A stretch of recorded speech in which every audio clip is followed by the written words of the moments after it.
बंदी छोड़ सतगुरु रामपाल जी परमेश्वर जी की जय हो। सत्साई भाई और बहनों, दया परमपिता परमेश्वर जी की, सारी सृष्टि के मालिक, पूरी कायनात के रचयिता सतगुरु रामपाल जी भगवान की, जो कि 8 सितंबर 1951 से भारतवर्ष की पावन भूमि पर प्रकट हैं। ये वही कल की भगवान हैं जिन्हें दुनिया आजकल यूट्यूब पर ढूंढ रही है। लेकिन ये दुनिया का दुर्भाग्य होता है कि जो सत्य वस्तु होती है, जो असली वस्तु होती है, दुनिया उसको इतना जल्दी पहचान नहीं पाती है। और जब सब कुछ खत्म हो लेता है, उसके बाद दुनिया स्वीकार करती है कि हाँ, वे ही परमात्मा थे, वे ही भगवान थे। आज से पहले ऐसे उदाहरण घटित हो चुके हैं। द्वापर में विष्णु के अवतार श्री रामचंद्र जी आए। उस समय किसी ने भी उनको परमात्मा नहीं माना, भगवान नहीं माना। उनके साथ लोगों ने वैसा ही दुर्व्यवहार किया जैसा कि एक इंसान के साथ किया करते हैं। और फिर उनके जाने के हजारों वर्षों बाद, लाखों वर्षों बाद, आज कलयुग में उनके मंदिर बना बनाकर, उनकी मूर्तियां बना बनाकर और उनको परमात्मा का दर्जा देकर पूजा की जा रही है। परंतु आज हमें मिलेगा क्या? वो मूर्तियां हमें देंगी क्या? वो मंदिर हमें देंगे क्या? गाय या भैंस के मरने के बाद उसकी पत्थर की या सोने चांदी की मूर्ति बनाकर अगर हम उसके नीचे दूध निकालने के लिए बाल्टी लेकर बैठेंगे तो क्या वो दूध देगी? तो यही स्थिति वर्तमान में श्री रामचंद्र जी के मंदिर और उनकी मूर्तियों की है। दुनिया केवल उनको पूजकर अपना समय और समाज से ही बर्बाद कर रही है। दुनिया को जो भी कुछ मिलना है या मिल रहा है वो उनके पूर्व जन्मों की भक्ति के संस्कार के आधार से मिल रहा है। और वे मूढ़ प्राणी सोच रहे हैं कि हमें श्री राम जी दे रहे हैं, हम जो भक्ति कर रहे हैं उस भक्ति से हमें मिल रहा है। यही गलती द्वापर में जब श्री कृष्ण जी आए, वही विष्णु जी के अवतार, तो लोगों ने उस समय भी उनको परमात्मा के रूप में नहीं माना, उनको भगवान के रूप में नहीं माना, उनको श्री विष्णु जी के रूप में नहीं माना। और उनके साथ में सदा लड़ाई झगड़े, मन मुटाव, राग द्वेष, ईर्ष्या करने में लगे रहे। और उनके शरीर छोड़कर जाने के आज हजारों वर्षों बाद कलयुग में उनके मंदिर बना बनाकर, मंदिरों में करोड़ों अरबों रुपया बर्बाद कर करके, उनकी मूर्तियां बना बना के, लड्डू गोपाल बना बना के, और आज उनसे लाभ प्राप्त करने की उनसे कामना की जा रही है। कुछ नहीं मिलेगा, 1% भी नहीं मिलेगा। क्योंकि डॉक्टर के मरने के बाद आप उसकी कितनी ही बढ़िया मूर्ति क्यों ना बना दें, कितना ही दंडवत क्यों ना करें, आप उसकी कितनी पूजा पाठ क्यों ना करें, डॉक्टर के मरने के बाद डॉक्टर की वो पत्थर की या सोने चांदी की मूर्ति वो लाभ नहीं दे सकती जो लाभ जीते जी डॉक्टर दे सकता था। तो ठीक यही स्थिति वर्तमान में दुनिया की बनी हुई है। आध्यात्मिक अज्ञानता के कारण, तत्व ज्ञानहीनता के कारण। दुनिया को ज्ञान तो है, लेकिन सिर्फ अपना पेट भरने का ज्ञान, ज्यादा धन कैसे कमाया जाए, बच्चों को ऊंची शिक्षा देकर बड़ी नौकरी कैसे लगाया जाए, फिर बच्चे कैसे 2 नंबर के काम करके, रिश्वत लेकर के बड़ी बड़ी कोठियां बनाएं, बड़ी बड़ी गाड़ियां लेकर आए, समाज में अपना नाम करें, कैसे झूठी शानो शौकत दिखाने के लिए ज्यादा से ज्यादा धन कमाया जाए, 2 नंबर का धन घर में कैसे आए। तो ज्ञान तो है दुनिया को, लेकिन जो ज्ञान दुनिया को है वो केवल कर्म फोड़ने का ज्ञान है, कर्म बनाने का ज्ञान नहीं है। यह कर्म बनाने का ज्ञान, मुक्ति प्राप्त करने का ज्ञान, परमेश्वर स्वयं सतगुरु रूप में आकर उस ज्ञान को तत्व ज्ञान के रूप में देते हैं। तत्व ज्ञान यानी यथार्थ ज्ञान, सच्चा ज्ञान, जो ज्ञान वास्तव में पूरे विश्व की जरूरत है, जिस ज्ञान के सहारे ही हम सतभक्ति कर सकते हैं, मोक्ष प्राप्ति कर सकते हैं। तो दुनिया को ज्ञान तो है, लेकिन तत्व ज्ञान नहीं है। और यह तत्व ज्ञान वर्तमान में इस धरती पर कुछ विशेष आत्माओं को है। सबके ऊपर इस तत्व ज्ञान की रजा नहीं हुआ करती है। परमात्मा कहते हैं सकल पदार्थ है जग माही, कर्महीन नर पावत नाही। जिनके कर्म बिगड़े हुए होते हैं उनको वो अमोलक वस्तु प्राप्त नहीं हो पाती जिसके लिए हमें ये मनुष्य जन्म मिला है। तो आज धरती पर वो सतज्ञान भी है, वो तत्व ज्ञान भी है, वो परमात्मा भी है, जिस परमात्मा की प्राप्ति के लिए ऋषि मुनि साधु संत महात्मा तो छोड़िए, श्री रामचंद्र जी, श्री कृष्ण चंद्र भी तड़प तड़प के मर गए। उन्हें नहीं मिला वो तत्व ज्ञान, उन्हें नहीं मिला वो तत्वदर्शी संत। ब्रह्मा विष्णु महेश और 33 करोड़ देवी देवता भी अंधेरे में तीर चलाते हुए जिस परमात्मा को अपनी भक्ति का आधार मान रहे हैं और जो परमात्मा उनको भी नहीं मिला, आज वो परमात्मा भी धरती पर प्रकट है कबीर देव सतगुरु रामपाल जी के रूप में। क्योंकि ये 33 करोड़ देवी देवता भी उस परमात्मा को ही आधार बनाकर भक्ति करते हैं, लेकिन उनका मार्ग सत्य नहीं है। 33 कोटि अधारा और ध्यावे 88, ये 88,000 ऋषि महात्मा, 9 नाथ 84 सिद्ध, ये भले किसी को भी अपना इष्ट मानते हैं, लेकिन ये मानते हैं कि हम उस पूर्ण परमात्मा अलख निरंजन की ही भक्ति कर रहे हैं। तो आप और हमारा कितना सौभाग्य, आप और हमारी कितनी बड़ी किस्मत कि जो परमात्मा इन बड़े बड़े ब्रह्मा विष्णु महेश जैसी पदवी प्राप्त आत्माओं को नसीब नहीं है, 33 कोटि देव पद प्राप्त आत्माओं को नसीब नहीं है, बड़े बड़े साधु संत महात्मा ऋषियों को नसीब नहीं है। वो कबीर देव, वो मुक्ति का दाता, मोक्ष प्रदान करने वाला भगवान आज सतगुरु रामपाल जी परमेश्वर जी के रूप में आप और हम चंद आत्माओं को नसीब है, प्राप्त है, हम उनकी शरण में हैं, उनसे उपदेश लेकर और इस भक्ति का रस पी रहे हैं। अब भाइयों और बहनों, ये कलयुग की बिचली पीढ़ी है और इस समय के विषय में काल ने पहले ही परमात्मा को कह दिया था। जब परमात्मा जोगजीत रूप में काल के साथ में जब उनकी मुलाकात हुई थी तपतशिला पर, तो काल ने पहले कह दिया था कि जाओ जोग जीत संसारा, जीव न माने कहा तुम्हारा। कि जब वो समय आएगा, तुम पृथ्वी पर आओगे इन आत्माओं को ज्ञान समझाने के लिए, इनको मोक्ष दिलाने के लिए, उस समय तक मैं इस ज्ञान का इतना अज्ञान बना दूंगा, इन आत्माओं का ऐसा हिंडोला बना दूंगा, तुम सच्चा ज्ञान बताओगे और तुम्हारा मजाक उड़ाएंगे, तुम्हारे जूते मारेंगे। और आज वही हो रहा है भाई और बहनों, वही हो रहा है। काल ने जो कहा था वो उसने कर दिखाया। सन 1994 से परमेश्वर सतगुरु रामपाल जी दिन रात एक करके हम आत्माओं के लिए ये ज्ञान दे रहे हैं और उन्हें कैसी कैसी बाधाओं से गुजरना पड़ रहा है, कितना संघर्ष और कैसी कैसी चुनौतियों का सामना करना पड़ रहा है अपने ही बच्चों तक और उन्हीं की आत्मा के कल्याण हेतु ये ज्ञान पहुंचाने के लिए।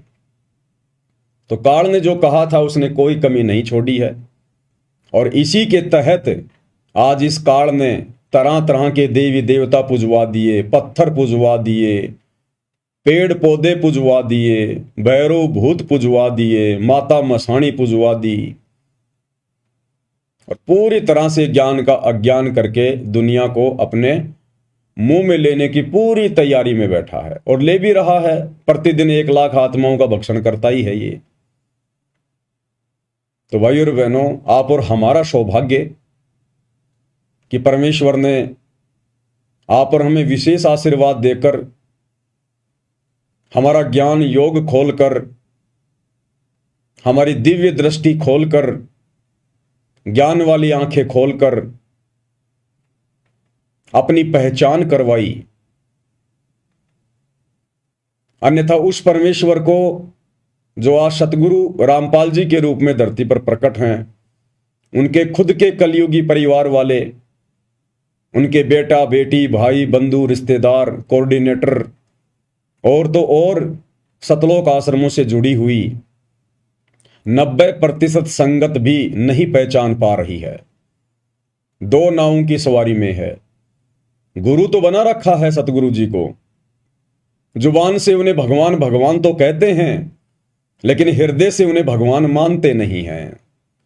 हृदय से भगवान मानते हैं एक दाढ़ी मूंछ वाली कबीर जी की समझे जाने वाली उस नकली फोटो को, कागज के टुकड़े को। तो वे आत्माएं भी अभी तक काल प्रेरित ही हैं। उन आत्माओं पर सतगुरु की वो रजा नहीं हो पाई है जो रजा साध संगति से जोड़कर आप और हम सत्सेवक आत्माओं पर गुरुदेव ने कर दी है।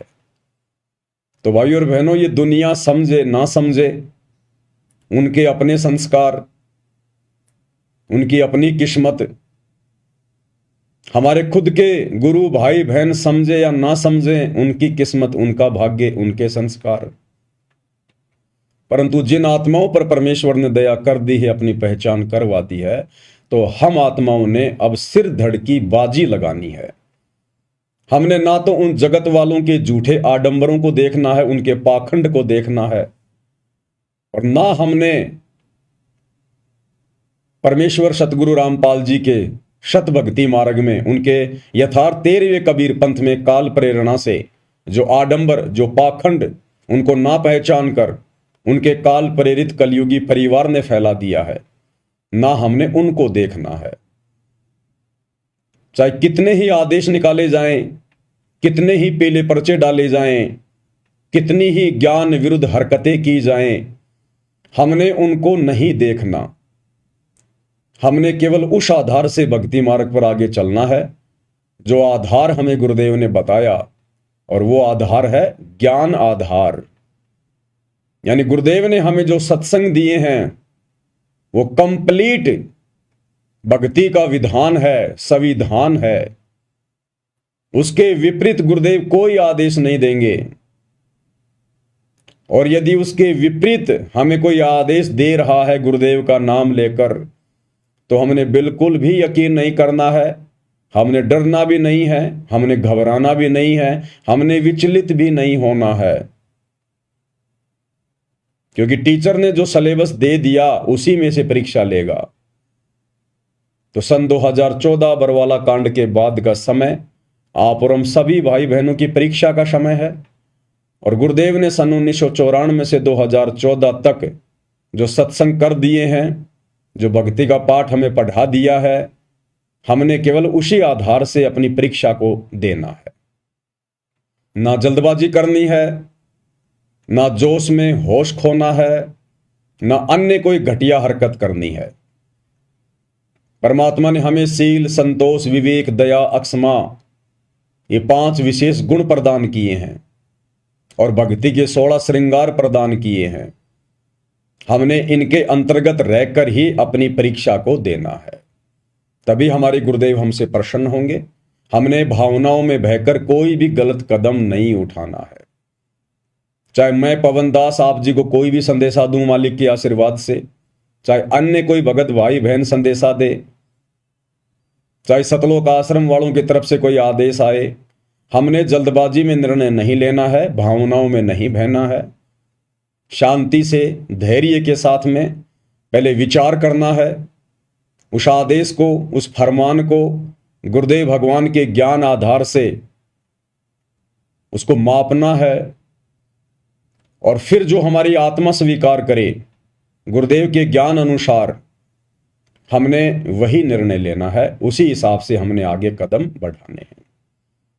तो भाइयों और बहनों, काल हमसे गलतियां करवाएगा, मनमाना आचरण भी करवाएगा, जल्दबाजी में गलत फैसले दिलवा कर भी हमारी मर्यादा तोड़वाएगा, पूरी कोशिश करेगा, क्योंकि उसका भोजन इस वक्त उसके मुंह से छूट रहा है।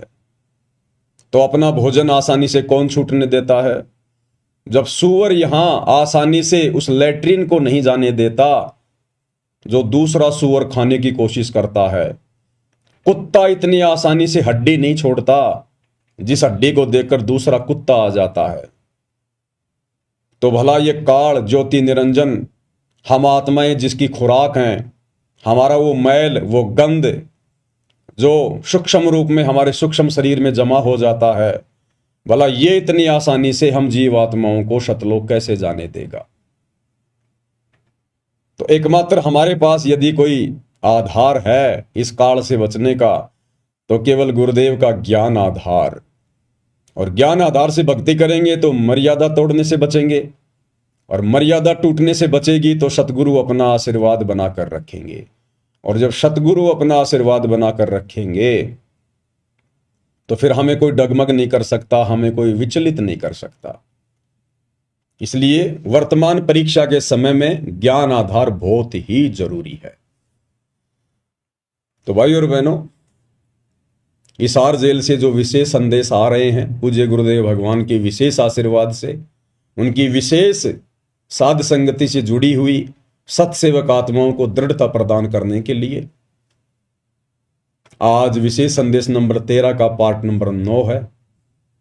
और क्या कुछ गुरुदेव अपने मुखारविंद से आप और हमें सुशिक्षा दे रहे हैं, साथ साथ में उन्हीं के आशीर्वाद से हम विश्लेषण भी करते हुए चलेंगे।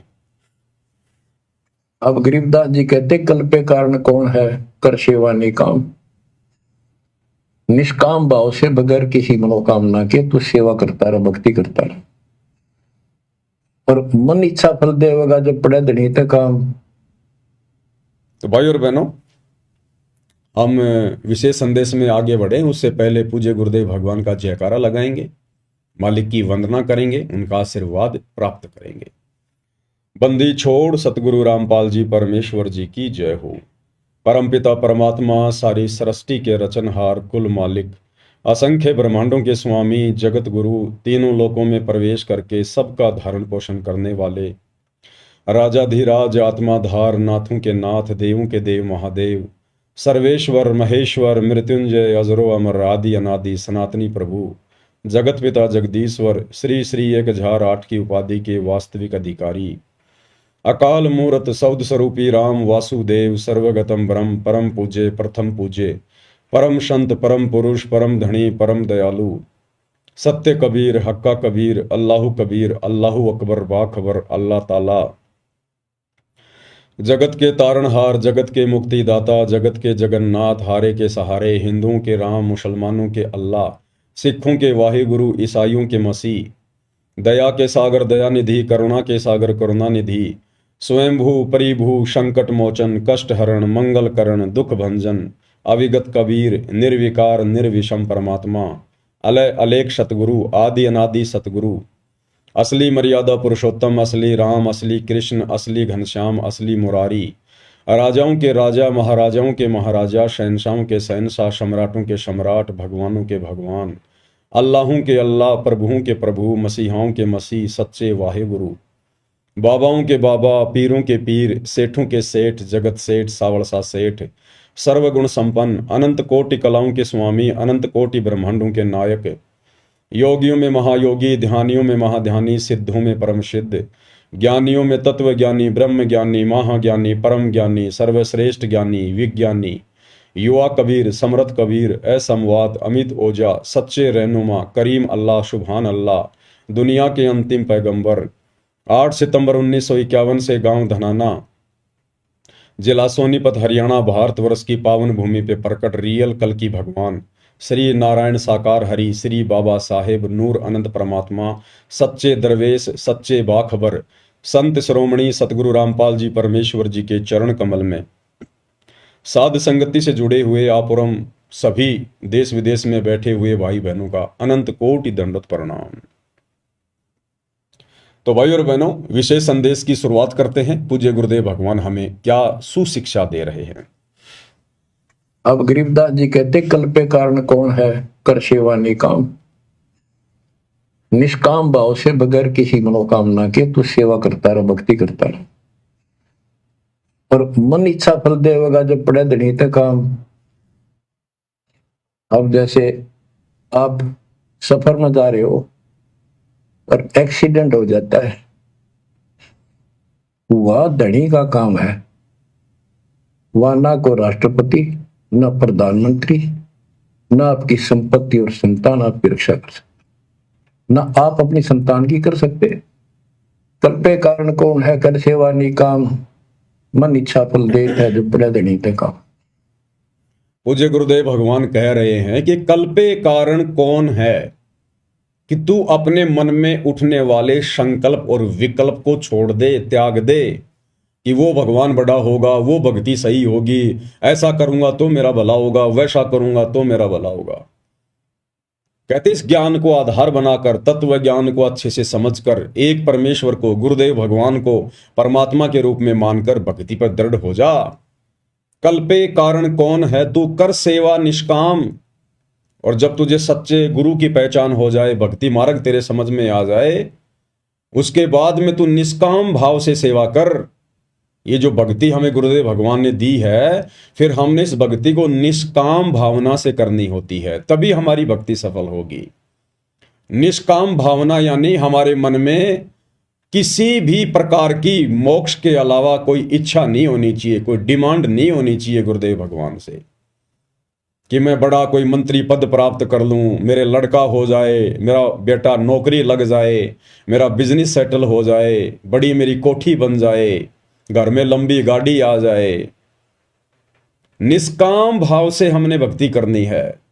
केवल एक ही कामना, एक ही इच्छा पल पल होनी चाहिए कि परमेश्वर कैसे भी करके इस गंदे लोक से मेरा छुटकारा करवा दीजिए, मुझे मोक्ष प्रदान कर दीजिए गुरुदेव, मुझे इस काल के जाल से, 84 लाख योनियों के कष्ट से बाहर निकाल दीजिए। इस एकमात्र इच्छा के बिना, कामना के बिना हमारे मन में जब तक हम इस भक्ति को करेंगे अंतिम श्वास तक, दूसरी कोई डिमांड, कोई इच्छा नहीं होनी चाहिए। घर में आंखों के सामने अगर बेटा मरने वाला हो, बेटी मरने वाली हो किसी भी कारण से, तो हमने अपने गुरुदेव से, अपने हृदय से विशेष प्रार्थना भी नहीं करनी कि गुरुदेव मेरा बेटा बचा दे, गुरुदेव मेरी बेटी बचा दे। वो परमात्मा सबको उनके कर्मों के अनुसार, जैसा भी उनका प्रारब्ध है, शुभ या अशुभ, वो परमात्मा वैसा ही उनको प्रदान करता है। हम कहेंगे तो भी प्रदान करेगा और ना कहेंगे तो भी प्रदान करेगा। उसके कंप्यूटर में, उसके अकाउंट में किसी प्रकार की कोई जो है मिस्टेक नहीं है। परंतु हम बीच में टांग अड़ाकर अपनी अज्ञानता का प्रमाण दे देंगे और अपनी भक्ति को नष्ट कर देंगे। ये काल बहुत चतुर है, बहुत सयाना है, बिल्कुल साथ साथ रहता है कि भगत कहाँ गलती करे, तो उसी समय हमारे अकाउंट से हमारी भक्ति को माइनस कर दिया जाएगा और वो बेटा बेटी को ठीक कर दिया जाएगा। वो बेटा बेटी तो वैसे भी ठीक होने थे, क्योंकि गुरुदेव ने बताया कि जब बच्चा माता पिता के अधीन होता है 3 या 4 साल तक, 4-5 साल तक, जब तक बच्चा इस ज्ञान को ठीक ठाक से समझकर भक्ति करने योग्य नहीं हो जाता है, उस समय तक माता पिता की भक्ति के अनुसार कि माता पिता कैसी भक्ति कर रहे हैं, किस प्रकार से मर्यादा में हैं, उस आधार से परमेश्वर उन अनुपदेशी बच्चों की भी रक्षा करता है। तो हमने गुरुदेव भगवान से उन बच्चों के विषय में उनके स्वस्थ होने की कामना के बजाय, उनकी जीवन रक्षा की कामना के बजाय, आप और हमने अपनी भक्ति और मर्यादाओं पर अधिक ध्यान देना है। हमने वो पुरानी परंपराएं, वो आदतें छोड़नी पड़ेंगी। जरा सा बच्चे का स्वास्थ्य खराब हुआ नहीं, जरा सा उसको बुखार हुआ नहीं, हमारी माताएं, हमारी दादी 1.25 रुपया बांध के कपड़े में उसके सिर के ऊपर से यूं करके और जाकर बाहर किसी चौराहे पे रख के आ जाती थी। और घर में जो भी फोटो होती थी शंकर जी की, ब्रह्मा जी की, कृष्ण जी की, माता जी की, ना जाने 20-20 बार उनसे दुआ कर लेती थी, हे भगवान मेरी उम्र मेरे बच्चे को लग जाए, हे परमात्मा मेरे बच्चे को बचाना। तो भाई और बहनों, वो गलतियां अब हमने नहीं करनी। हमने हर प्रकार की उन रीति रिवाजों को, उस छोटी और ज्ञान विरुद्ध उन हरकतों को हमने छोड़ना पड़ेगा। छोड़ देने पछलियों की रीत सतगुरु तारेंगे, और मन कर धीर बांध ले रे बोरे, यानी हमने इस ज्ञान आधार से थोड़ा धैर्य रखना है, विश्वास को बना के रखना है कि मेरा गुरु समर्थ है, मेरा परमात्मा समर्थ है। मेरे परमेश्वर को यह भी पता है कि अगर भगत जिस घर में रह रहा है, अगर उस घर में कोई नुकसान हो गया, कोई आपत्ति आ गई, तो भी मेरा भगत भक्ति से डिस्टर्ब होगा। तो परमात्मा नहीं चाहता कि मेरा बेटा, मेरा भगत डिस्टर्ब हो। तो हर संभव कोशिश करते हैं गुरुदेव भगवान जोड़ जुगाड़ लगाने की, उनके संस्कारों को इधर उधर सेट करने की। लेकिन उसके लिए भाई और बहनों, आप और हमने दृढ़ रहना पड़ेगा। आप और हमारी भूमिका बहुत ज्यादा महत्व रखती है, यानी माता पिता की। अगर बच्चे छोटे हैं तो माता पिता की भूमिका बहुत ज्यादा है। माता पिता की भक्ति के आधार से, उनके समर्पण भाव को देखकर, उनकी मर्यादा को देखकर गुरुदेव भगवान उन बच्चों की भी यथासंभव रक्षा करते हैं। और एक सत्संग में तो गुरुदेव ने बताया कि अगर आप भक्ति पे पूर्णतया दृढ़ हो जाओ, बिल्कुल संसार की सुनना ही बंद कर दो, तो परमेश्वर आपके रिश्तेदारों तक की रक्षा करेंगे, रिश्तेदारों तक की। ये वो परमात्मा है। तो बच्चों की तो चिंता ही छोड़ देनी चाहिए हमने। कोशिश करें हम अपने बच्चों को इस मार्ग पर लगाएं, ज्ञान समझाएं। और फिर भी यदि वो नहीं मानते हैं तो फिर इसमें आप और हमारा दोष नहीं है। और यदि फिर उसके बाद जब वो बच्चे समझदार हो जाते हैं, 12, 13, 14, 15 साल के, 20 साल के, और यदि इस भक्ति मार्ग को नहीं अपनाते हैं, अपनी मनमानियां करते हैं, जगत भाव में चलते हैं, और यदि फिर उनके साथ कोई अप्रिय घटना घटित होती है, तो फिर उस समय भगत ने फिर चिंता नहीं करनी चाहिए, भगत ने फिर चिंतित नहीं होना चाहिए। क्योंकि ना तो आपने समझाने में कोई कमी छोड़ी, ना परमात्मा ने मौका देने में कोई कमी छोड़ी। अब भाई उन आत्माओं के अपने संस्कार हैं। ऐसे बेटा बेटी ना जाने हमने करोड़ों अरबों पैदा कर करके छोड़ रखे हैं, जिनके नाम के गांव बसे हुए हैं, आज हमें पता भी नहीं है। हमारे असंख्यों मनुष्य जन्म हो चुके हैं, हर जन्म में बेटा बेटी तो पैदा करते ही हैं। हम भी किसी के बेटा बेटी रहे हैं, हमारे भी कितने बेटा बेटी रहे हैं। अब पिछले जन्म में हमारे माता पिता कौन थे, हमारे बेटा बेटी कौन थे, हमें कुछ भी याद नहीं है, भुला दिया गया है। तो ऐसे ही हमारे असंख्य जन्म हो चुके हैं, ना जाने कितने हमारे बेटा बेटी, करोड़ों की संख्या में। उनमें से ना जाने लाखों तो गधे कुत्ते सुअर बनकर 84 लाख योनियों में कष्ट भोग रहे हैं। फिर हमें उनकी चिंता क्यों नहीं है? उनमें से ना जाने कितने मंत्री बन रहे हैं, कोई संतरी बन रहे हैं, कोई बड़े बड़े अधिकारी बन के बैठे हैं मनुष्य जन्म लेके। फिर हम उनकी चिंता क्यों नहीं कर रहे कि ये भगवान वो भक्ति नहीं करेंगे तो उनका क्या होगा? तो भाई और बहनों, जब हमें उन असंख्य जन्मों के बेटा बेटियों की चिंता नहीं है, तो फिर इस वर्तमान जन्म के बेटा बेटियों की हमें इतनी चिंता क्यों? परमात्मा इसी चिंता को तो समाप्त करवाना चाहते हैं अपना ज्ञान देकर, ज्ञान आधार से, कि जिस प्रकार तुम उनको भूल गए, तुमने उनको भगवान भरोसे छोड़ दिया। तुम्हारे मरने के बाद तुम ये सोचते सोचते मर गए थे कि हे भगवान मेरे बेटे का क्या होगा, मेरी बेटी का क्या होगा। और तेरे मरने के बाद वो बेटा भी वहीं रहा होगा, वो बेटी भी वहीं रही होगी, और तू जीते जी उनको इस काबिल नहीं बना पाता जितने काबिल वो तेरे मरने के बाद बन गए होंगे। अक्सर हम लोग देखते हैं जिनके माता पिता होते हैं, और माता पिता भी अच्छे अच्छे पद पे होते हैं, पढ़े लिखे होते हैं, नौकरी पेशे वाले होते हैं, और वो खूब कोशिश करते हैं, अपने बच्चों को पढ़ाते हैं, उन पे पैसा भी लगाते हैं, और वो बच्चे अंत में नालायक निकल जाते हैं। ना कोई नौकरी लगते, ना ढंग का कोई बिजनेस करते, माता पिता की कमाई हुई संपत्ति को भी ठिकाने लगा देते हैं। और कुछ एक ऐसे उदाहरण होते हैं, छोटे छोटे बच्चों के जो पिताजी हैं वो मर जाते हैं, या उनकी माताजी मर जाती है। बचपन में उनकी परवरिश भी उनके काका ताऊ ने या उनके दादा दादी ने की होती है, और वो बच्चे पढ़ लिख कर अच्छे राजकीय पदों पर बैठ जाते हैं, अच्छी उनकी सैलरी होती है, बढ़िया सरकारी सुविधा लेते हैं, बड़े बड़े वो बिजनेसमैन बन जाते हैं।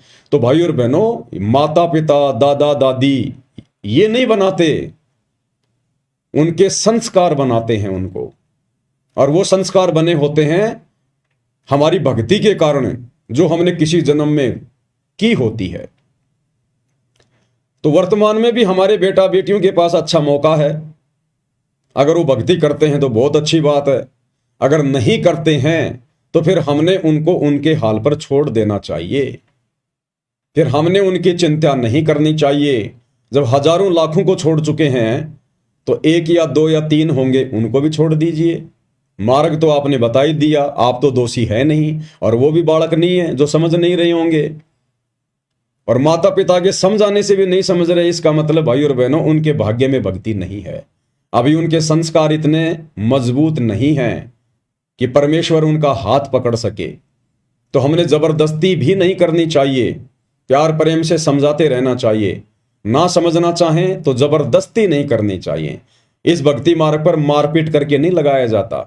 जैसे टीचर स्कूल में बच्चा होमवर्क नहीं करता, ढंग से पढ़ता नहीं है तो मार पिटाई कर देते हैं। इस भक्ति मार्ग में इस भक्ति को करवाने के लिए मारपीट नहीं करनी। हाँ, यदि आपका बच्चा आपके बहुत अधीन है, जैसे बच्चा आपका 6 या 7 वर्ष तक का है, छोटा बच्चा है, तो उसको तो थोड़ा बहुत डरा धमका के उसको तो भक्ति पर लगाया जा सकता है, क्योंकि छोटे बच्चे को ज्ञान नहीं होता। वो तो डराने से धमकाने से ही सही रास्ते पे चलेगा।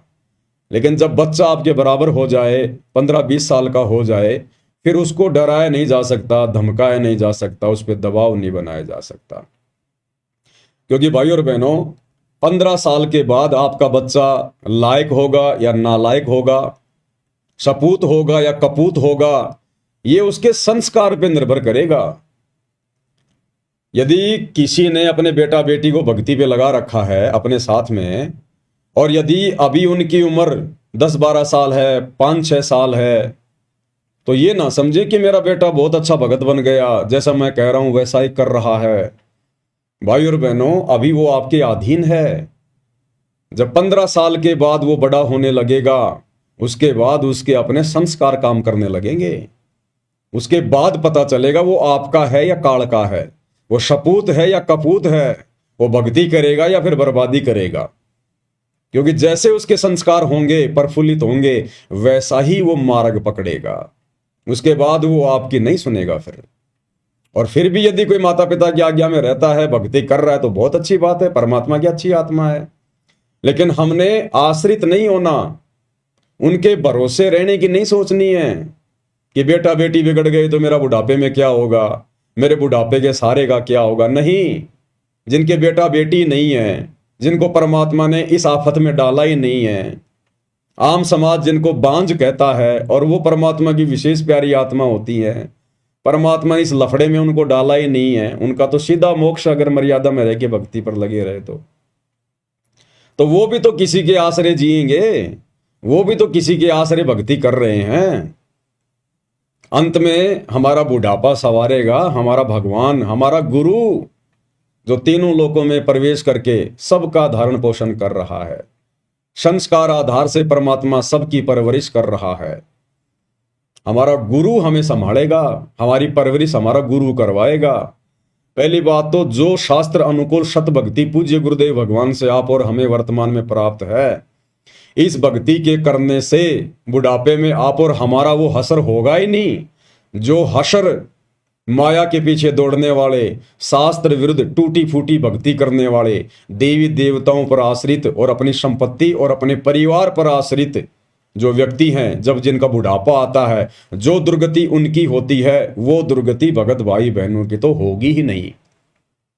जहां दुनिया वाले कोई जो देवी देवताओं की भक्ति करते हैं, शास्त्र विरुद्ध साधना करते हैं, उल्टा सीधा खाना पीना, जहां 60-70 साल की उम्र में उनके घुटने टूट जाएंगे, उनका शरीर जवाब दे जाएगा, काया उनकी रोगी हो जाएगी, उस समय आप और हम भगत भाई बहन यदि शरीर में रहे तो घोड़े की तरह चलेंगे, घोड़े की तरह।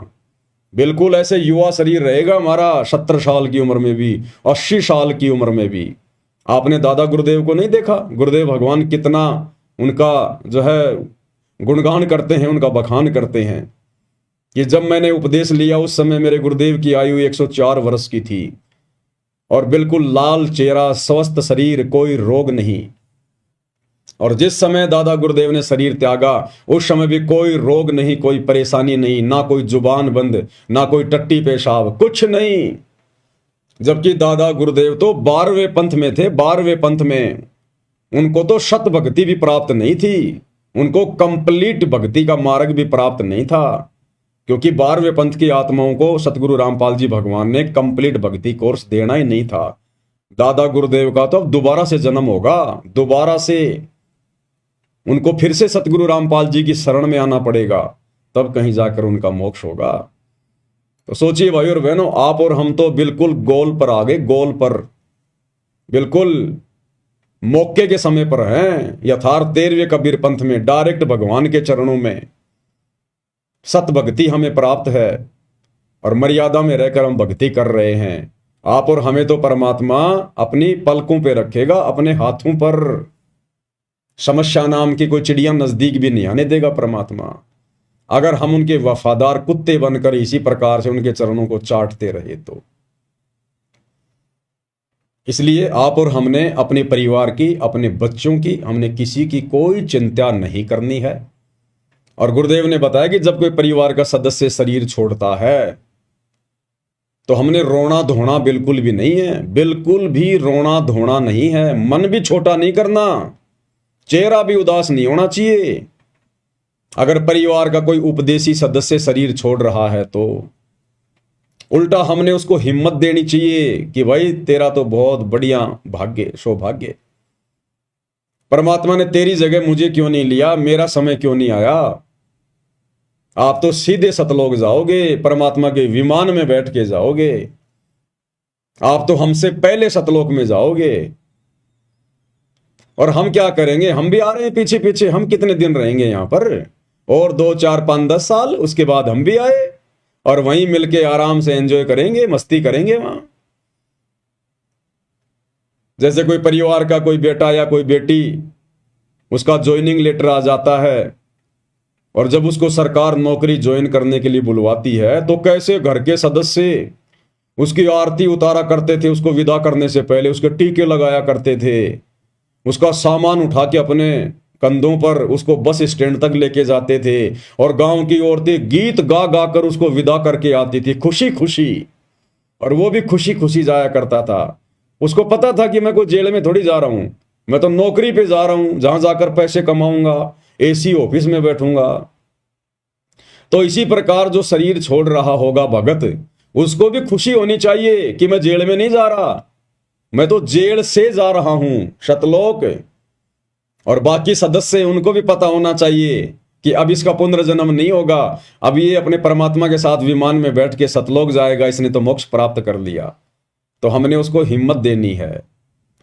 अरे हम भगत भाई बहनों ने, अब यदि हमारे गांव में, आसपास में, आड़ोस में या रिश्तेदारी में अगर कोई मर भी जाता है अनुपदेशी, तो जैसे लोग जाते हैं ना दुख में शोक व्यक्त करने के लिए, तो हम जाएं अवश्य। अगर आप जाना उचित समझें तो किसी की मृत्यु होने पर आप बैठने जरूर जाइए, कोई दिक्कत नहीं है। लेकिन हमने पहले की तरह फॉर्मेलिटी नहीं करनी है कि जैसे गांव के नजदीक गए, गाड़ी से नीचे उतरे और लगा के थूक आंखों में, वहां वहां बच्चे की तरह रोना शुरू कर दिया फोकट में। भाई चलो, जिसका बेटा बेटी मर गया होता था, पहले जो जाते थे गांव में, जिसको मुंह कान बोलते थे, तो मान लो किसी का कोई रिश्तेदार मर गया, किसी का कोई बेटा बेटी मर गया या और कोई मर गया, तो वो तो बेचारा ठीक रो है। वो 1 या 2 ही होते थे जिनके कोई खास होते थे, बाकी तो गांव की भीड़ जाती थी, गांव की भीड़। और हम भी जाया करते थे, छोटे बच्चे थे, हम जिद कर लिया करते थे।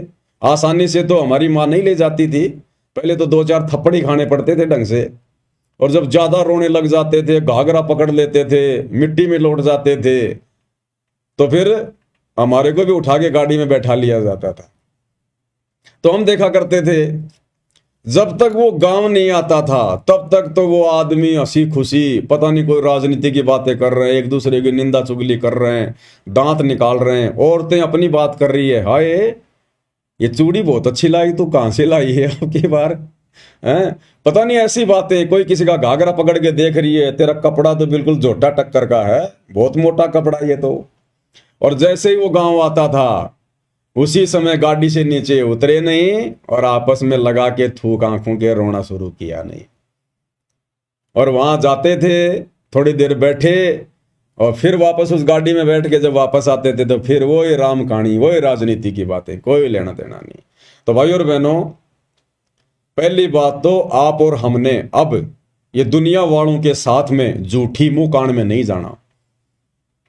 आपके आड़ोसी पड़ोसियों का कोई रिश्तेदार मर गया और कहेंगे चलो भाई वहां बैठने जाना है, तो हमने हाथ जोड़ लेने, भाई मेरे को कोई विशेष काम है, मैं नहीं जा सकता। अरे रिश्तेदार मरा तेरा, जिसको मैं जानता नहीं पहचानता नहीं, उसके मरने का मुझे कोई दुख नहीं है। अब मैं क्यों फालतू में आंसू बहाऊं वहां जाके, मैं क्यों फालतू में ड्रामेबाजी करूं। तो भक्ति मार्ग में ये ड्रामेबाजी फॉर्मेलिटी नहीं चलती है। तो हमने अब नहीं जाना, अगर गांव में एक को मना कर दोगे ना, दोबारा जब किसी के मरेगा ना रिश्तेदार, आप और हमें कोई टोकेगा ही नहीं, टोकेगा ही नहीं हमें कोई। हाँ, यदि गांव में कोई मर जाता है, गांव के आड़ोस पाड़ोस में कोई मर जाता है, जैसे गांव की औरतें जो वहां जाती हैं बैठने के लिए पैदल, तो उनके साथ में हम जा सकते हैं। लेकिन दूर की रिश्तेदारियों में जिनको हम जानते नहीं पहचानते नहीं, वहां हमने नहीं जाना फालतू में। और हमारी रिश्तेदारी में कोई मर जाए, हमारा कोई रिश्तेदार, तो हमने जाना तो है, लेकिन हमने रोना धोना नहीं है। उन रिश्तेदारों को भी अच्छे से पता होता है इस बात का। इसने भी हमारे को बहुत बार इसके गुरुजी के बारे में बताया, भक्ति के बारे में बताया कि भैया मरना तो सबको ही एक दिन, आया है सो जाएगा राजा रंक फकीर, एक विमान चढ़ के जावे और एक बंदे जात जंजीर। वो पता उनको भी होता है फिर अच्छे से। तो हमने रोना धोना नहीं है, वहां जाके बैठ जाना है। औरतों में बैठ जाओ, थोड़ी देर दे दो उसको सांत्वना कि कोई बात नहीं भाई, अब क्या करे भाई, बिना भक्ति तो सबकी ऐसी दुर्गति होती है लोगों की। कोई हमारा तो गया नहीं, दुनिया का ही जाता है, एक दिन आप और हम भी जाएंगे। इसलिए परमात्मा की भक्ति की जरूरत है। हालांकि उस समय उनको हमारे उपदेश अच्छे नहीं लगेंगे, इसलिए अपना चुपचाप बैठ जाओ, और मौका दे के कोई बात बोलो तो बोल दो, नहीं तो उठ के अपने घर पे आ जाओ। फालतू में फिर वहां कोई राजनीति नहीं करनी है। तो इस प्रकार से भाई और बहनों, अब हमने, क्योंकि देखो ये ज्ञान बहुत विस्तृत है। अब सतगुरु रामपाल जी परमेश्वर जी के पास में इतना समय कहां, परमात्मा से तो जो भक्ति वाला जो ये सिलेबस है वो ही समाप्त नहीं हो रहा। ये जो कॉमन सेंस की बातें हैं, जो सामाजिक बातें हैं, इन बातों को तो आप और भगत भाई बहनों ने ही साध संगति के माध्यम से समझना है। अब सोचिए, सतगुरुदेव भगवान अगर आदरणीय गरीबदास जी की वाणियों को खोलने लगे तो भाई और बहनों 100 साल लग जाएंगे। 100 साल, 100 साल। जब आज हम साध संगति के माध्यम से और गुरुदेव भगवान के 1 घंटे के सत्संग को खोलने में, और हमारे को कितने दिन लग गए, आज ये 9वां दिन है। विशेष संदेश नंबर 13 पर हमारा ये पार्ट नंबर 9 है। और हमारा हर एक वीडियो कम से कम 2 घंटे का तो होता ही होता है, बाकी कोई 3 का, कोई 3.5 का, कोई 4 घंटे का भी होता है। तो सोचिए, गुरुदेव के 1 घंटे का सत्संग विशेष संदेश नंबर 13, और आज उसका 9वां पार्ट है, तो 9 दुनिया 18 घंटे तो ये हो गए, और आज भी पता नहीं पूरा हो ना हो। तो सोचिए भाई और बहनों, परमात्मा अगर उन वाणियों को खोलेंगे तो वो वाणियां तो संकेतों में है, संकेतों में, कोड वर्ड में, और 24,000 वाणियां हैं, 24,000। बोलिए, तो परमेश्वर को तो उसी में समय नहीं मिलेगा। इसलिए परमात्मा शॉर्ट में चलते हैं, जो हमारे विशेष मतलब की होती है उन्हीं वाणियों को खोलते हैं, उन्हीं शब्दों को खोलते हैं।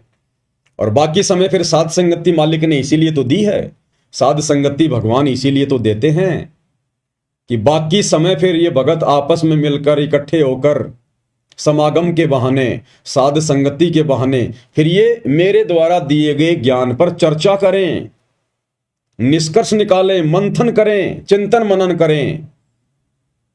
जैसे मेहंदी होती है, मेहंदी हरे कलर की होती है, और गुरुदेव कहते हैं मेहंदी को जब हम रगड़ते हैं तो उसका रंग लाल हो जाता है। तो गुरुदेव के सत्संगों पर जब हम रगड़ा मारेंगे, साध संगति के माध्यम से चिंतन मनन करेंगे, तो वो निखरेगा। फिर ये ज्ञान कमल के फूल की तरह निखरेगा। फिर हमें दृढ़ता मिलेगी, हिम्मत मिलेगी, हम मर्यादा तोड़ने से बचेंगे, हमारे अंदर भय उत्पन्न होगा। ज्ञान से तो होता है सारा सब कुछ। तो हमने इन सब बातों को भी विशेष तौर पर ध्यान रखना है, और इसीलिए गुरुदेव भगवान ने साध संगतियां शुरू करवाई है, ताकि हम अपनी भक्ति को और मर्यादाओं को सुरक्षित रख सकें। आज इस साध संगति का ही तो ये नतीजा है कि गुरुदेव भगवान की गैर हाजिरी में, गुरुदेव के हिसार जेल जाने के बाद तो आप और हम इतने दृढ़ नहीं थे। धीरे धीरे परमात्मा ने साध संगतियां शुरू करवाई, उसके बाद ही तो आज आप और हम इतने दृढ़ हो पाए हैं। अन्यथा साध संगति के अभाव में कुसंगति के शिकार सतलोक आश्रम मैनेजमेंट हरियाणा वालों को देख लो, किस कदर काल ने उनको उलझा रखा है। मर्यादाओं की तरफ तो उनका ध्यान ही नहीं है कि मर्यादा भी कुछ होती है। भक्ति जरूर ले ली गुरुदेव से, लेकिन भक्ति का जो तरीका है शास्त्र अनुकूल, वो उनको पता ही नहीं है। कैसे भक्ति करनी है, कैसे हमने क्या करना है, क्या क्या मर्यादाएं रखनी है, क्या क्या सावधानियां रखनी है, कहां जाना है, कहां उठना है, कुछ नहीं पता उन्हें। आदेशों के गुलाम बना के रखा हुआ है। तो ये साध संगति का ही तो नतीजा है जो हम इस कदर आज इस भक्ति मार्ग पर गुरुदेव के आशीर्वाद से सफल होने की दिशा में निरंतर आगे बढ़ते जा रहे हैं। तो परमेश्वर कहते हैं कल्पे कारण कौन है, तू कर सेवा निष्काम, कि तू निष्काम भाव से भक्ति कर, निष्काम भाव से सेवा कर। ये तीनों समय की आरती, सत्संग सुनना, सुमरण करना, पांचों यज्ञ करना, परमात्मा की ज्ञान चर्चा करना, ये आता है पूजा में, भक्ति में, सेवा में। तो कहते तू निष्काम भाव से कर, कोई इच्छा मत रख, कोई डिमांड मत कर। तुम्हारा गुरु, तुम्हारा परमात्मा सर्वज्ञ है, जानी जान है, अंतर्यामी है। उन्हें बोलकर बताने की जरूरत नहीं है, रोककर दिखाने की जरूरत नहीं है। वो सब कुछ जानता है, तेरे असंख्य जन्मों की जानता है, भूत भविष्य वर्तमान सब जानता है। और वो जो भी कुछ देगा तेरी भक्ति के आधार से देगा, क्योंकि तेरे को वर्तमान में उसने एक विशेष कार्य दे दिया, विशेष सेवा दे दी, भक्ति। और जैसी तू भक्ति करेगा वैसा ही बराबर तुझे फल देता चला जाएगा। तो तेरे को किसी से मांगने की जरूरत नहीं है। जिस प्रकार यात्री ने जयपुर से दिल्ली जाना है, जितने कदम वो चलेगा उतनी दूरी ऑटोमेटिक कम होती जाएगी, ऑटोमेटिक। वो नापने की जरूरत नहीं है, जितने कदम हम उस तरफ रखेंगे उतनी दूरी कम होती चली जाएगी। तो जितना हम भक्ति मार्ग पर ज्ञान को आधार बनाकर मर्यादाओं के साथ में आगे बढ़ते जाएंगे, परमात्मा हमारे उतने ही नजदीक आते चले जाएंगे। ना रोने धोने की जरूरत है, ना कोई प्रार्थना लगाने की जरूरत है, ना कोई मन में इच्छा या कोई कामना रखने की जरूरत है।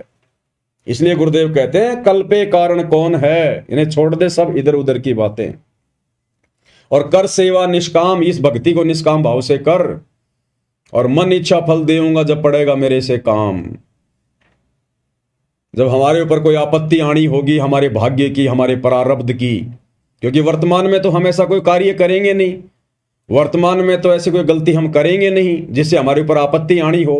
तो आपत्ति अगर आएगी, आनी होगी, तो हमारे पिछले बिगड़े हुए उन जो है कर्मों के कारण, उसके लिए परमात्मा ने हमें भक्ति दे दी, मर्यादा बता दी।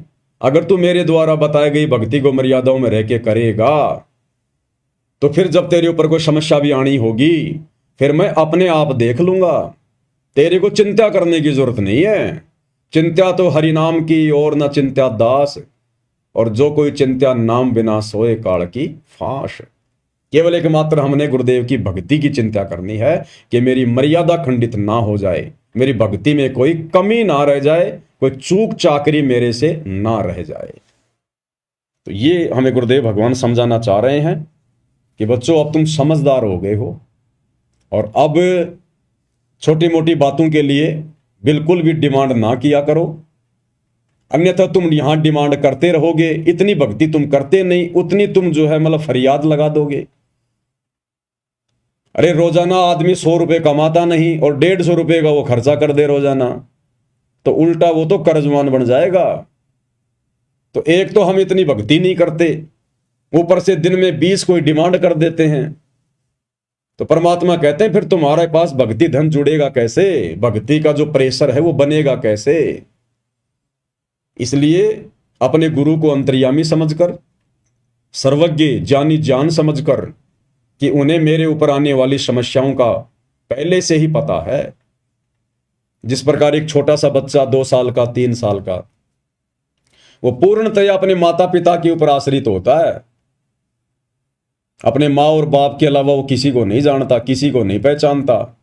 छोटा सा बच्चा दूसरी औरत उसको ले ले तो रोने लग जाता है, और उसकी माँ की आवाज सुनते उसकी गोद में तुरंत दूध पीने लग जाएगा, शांत हो जाएगा, क्योंकि वो केवल अपने माँ बाप को ही पहचानता है, वो संसार को नहीं देख रहा।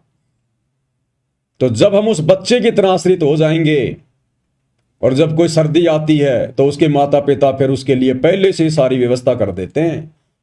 माता पिता को पता होता कि आगे सर्दी आने वाली है या गर्मी आने वाली है, बच्चे को हल्के कपड़े चाहिए, भारी कपड़े चाहिए, जूते चाहिए, टोपा चाहिए, जैकेट चाहिए, क्या चाहिए। वो बच्चा नहीं बोलता और ना बच्चे को पता, लेकिन माता पिता को पता है, क्योंकि बच्चा माता पिता पे आश्रित है। तो इसी प्रकार हमें नहीं पता हमारे कर्म की कौन सी मार कौन से रास्ते से आ जाएगी, वो कब आ जाएगी, लेकिन हमारे बाप को पता है, हमारी माँ को पता है, सतगुरु रामपाल जी भगवान को पता है तमेव माता च पिता तमेव, तमेव बंधु च सखा तमेव, तमेव विद्या च द्रविणम तमेव, तमेव सर्व मम देव देव। लेकिन ये हमारी मदद कब करेंगे? जब हम उस बच्चे की तरह संसार को ना देखकर, संसार को ना पहचान कर केवल अपने गुरुदेव भगवान को ही सब कुछ जानेंगे, सब कुछ मानेंगे, जब हम उन पर आश्रित हो जाएंगे और अपना तन मन धन अपना शीश हम अपने गुरुदेव भगवान के ऊपर समर्पित कर देंगे कि गुरुदेव अब आपके अलावा मेरा इस नश्वर संसार में कोई नहीं है मालिक, आप ही मेरे आगे, आप ही मेरे पीछे, दाएं बाएं ऊपर नीचे दसों दिशाओं में केवल आप ही हो परमात्मा। मेरे रक्षक भी आप ही हो और परमात्मा अगर मेरे भक्षक बनो तो भी आप ही बनना, मुझे काल के हाथ ना लगने देना। और एक शब्द के माध्यम से फिर हमें पूज्य गुरुदेव भगवान ने कि कितना समर्पित होना चाहिए हमने गुरु की पहचान होने के बाद उनके ऊपर, और फिर गुरु क्या करेगा, किस कदर फिर हमारी खैर और खबर रखेगा। सतगुरु महिमा शब्द संग्रह, शब्द नंबर है 29, पेज नंबर 79। तन मन शीस ईस अपने पे, तन मन शीस ईस अपने पे, पैलम चोट चढ़ावे जब कोई राम भगत गति पावे हो जी, तब कोई राम भगत गति पावे हो जी। तन मन शीस ईस अपने पे, तन मन शीस ईस अपने पे, पैलम चोट चढ़ावे जब कोई राम भगत गति पावे हो जी, तब कोई राम भगत गति पावे हो जी। तन मन शीस, अब इसमें सब कुछ आ गया, एक प्रकार से जीवित मरना हो गया, जिसने अपना तन, अपना मन और अपना शीस यानी अपनी इच्छाएं, अपना दुख दर्द, अपनी सारी सोच, अपनी चिंता, सब कुछ अपने गुरुदेव को अर्पित कर दी, समर्पित कर दी कि मरना आपके चरणों में, जीना आपके चरणों में। ईस अपने पे, अपने गुरु को ही अपना इष्ट मानकर, अपना ईश मानकर, अपना भगवान मानकर, इष्ट मानी भगवान, इष्ट मानी जो पूज्य देव होता है, वो मानकर जब हम समर्पित हो जाएंगे फिर गुरुदेव हमें अपनी गोद में बैठा लेंगे। पैलम चोट चढ़ावे, बिल्कुल समर्पित कर दे। जब कोई राम भगत गति पावे, तब कोई राम भगत, कौन राम भगत? सतगुरु रामपाल जी का भगत। असली राम तो ये है, राम राम शब जगत बखाने, आदि राम कोई बिरला जाने। अब रामचंद्र जी जो कि त्रेता युग में आए थे, विष्णु जी के अवतार, राजा दशरथ के बेटे, उनका तो केवल शरीर का नाम था रामचंद्र, राम। असल में वो राम नहीं थे, उनमें गुण राम के नहीं थे, वो तो केवल उनकी पहचान थी, उनका नाम था राम। जैसे किसी का श्याम, किसी का राम, उनके पिता का दशरथ, ऐसे ही उनके शरीर की पहचान थी, उनमें गुण राम का एक भी नहीं था, एक भी। वो समस्त गुण उस कबीर देव जो असली राम है, आज धरती पर सतगुरु रामपाल जी के रूप में प्रकट हैं। ये है वो राम। जब कोई राम भगत गति पावे हो जी, तब मोक्ष होगा आत्मा का। भाई सतगुरु तिलक अजपा माला, युगत जटा रखवावे। सतगुरु तिलक अजपा माला, युगत जटा रखवावे। जत को पीन सत्य का चोला, भीतर भेख बनावे। जब कोई राम भगत गति पावे हो जी, जब कोई राम भगत गति पावे हो जी। क्या कह रहे हैं? एक सच्चे भगत ने, सत सेवक ने सत्सेवक का मतलब होता है सच्चा भगत। सत्य यानी सच्चा, दृढ़, मर्यादाओं का पक्का, और सेवक यानी सतगुरु का भगत। तो कहते हैं जो सत्सेवक होगा, जो सच्चा भगत होगा, सतगुरु तिलक, वो अपने गुरुदेव भगवान को सर्वोपरि रख के चलेगा। सतगुरु तिलक, जैसे तिलक यहां लगाते हैं माथे पर सबसे ऊपर सम्मान के लिए, तो गुरुदेव कहते हैं जो सच्चा भगत होगा वो अपने गुरु जी को अति पूजनीय मानकर भक्ति करेगा, सर्वोपरि स्थान पर रखेगा कि गुरु समान नहीं दाता रे जग में, गुरु समान नहीं दाता, कि मेरे गुरु के अलावा और कोई नहीं संसार में, मेरे लिए प्रथम और अंतिम केवल मेरे गुरुदेव भगवान हैं। सतगुरु आदि अनादि है, सतगुरु मध्य है मूल, और सतगुरु को सिजदा करूं एक पलक नहीं भूल। तो कहते हैं अपने तिलक की जगह अपने पूज्य गुरुदेव भगवान को रखना चाहिए, अपने शीश पर, अपने माथे पर सतगुरु तिलक और जप्पा माला। और यदि सतनाम मिल गया है तो कहते हैं उसमें लो लगा देनी चाहिए, दिन रात उसका सुमरण। भाई और बहनों, सतनाम केवल उस 2 मंत्र के नाम को ही नहीं कहते, सतनाम कहते हैं सच्चे नाम को।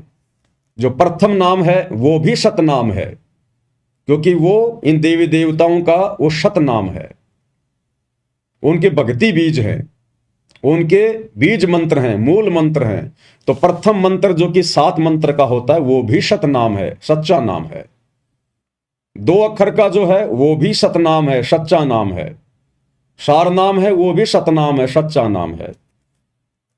उसके बाद कहते हैं जो शब्द, जो मंत्र गुरुदेव भगवान से प्राप्त हो जाए फिर उसके ऊपर लो लगा देनी है। और युगत जटा रखवावे, युगत जटा कहते हैं इस जटा की जरूरत नहीं है, लंबे लंबे बाल बधाने की जरूरत नहीं है। युगत जटा, युगत यानी विधि, कहते ना योग युगत की विधि बतावे। मन इंद्री पे पैरा हो, जगन्नाथ एक मंदिर बनवा दे। योग युगत, तो कहते हैं युगत जटा रखवावे, यानी जो भक्ति हमें गुरुदेव भगवान ने दी है उस विधि से भक्ति करे, उन मर्यादाओं में रहकर भक्ति करे। ये बाल बूढ़ बढ़ाकर भगत बनने का दिखावा नहीं करना। युगत जटा रखवावे। और जत को पीन सत का चोला भीतर भेख बनावे। जत को पीन, भगत ने जति होना चाहिए, जति, लक्ष्मण की तरह। अगर शादीशुदा है तो अपनी स्त्री के अलावा किसी दूसरी स्त्री में पत्नी वाला भाव भी नहीं आना चाहिए। पर नारी को देखिए बहन बेटी के भाव, कहे कबीर कामनाश का यही सहज उपाय। इसी प्रकार जो माता बहनें हैं उन्होंने भी अपने उस पति के अलावा जिसके साथ उनका संस्कार जुड़ा है, उसके अलावा दूसरे गैर पुरुष में वो पति वाला भाव शौपन में भी नहीं होना चाहिए। उसको कहते हैं जत को पीन और सत का चोला। सत का चोला यानी भगत ने हमेशा सत्य भाषण करना चाहिए, झूठ नहीं बोलना चाहिए। साच बराबर तप नहीं, झूठ बराबर पाप, और जाके हृदय साच है ताके हृदय आप। यानी उस सत्सेवक के साथ में फिर परमात्मा रहते हैं। और भीतर भेख बनावे, ये भारी दिखावा करने की जरूरत नहीं है।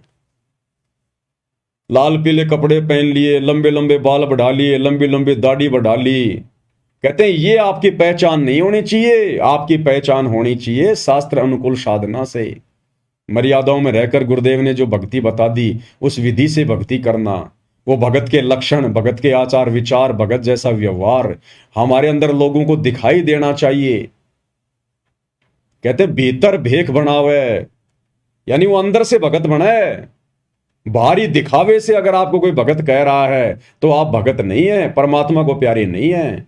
आपके आंतरिक विचारों से, आपके बोलचाल से, उठने बैठने के तरीके से, आपकी नजर दृष्टि से लोगों को लगना चाहिए कि बहुत अच्छा आदमी है, बड़ा नेक आदमी है, नेक नीति वाला आदमी है। तो कहते हैं भीतर भेख बनावे।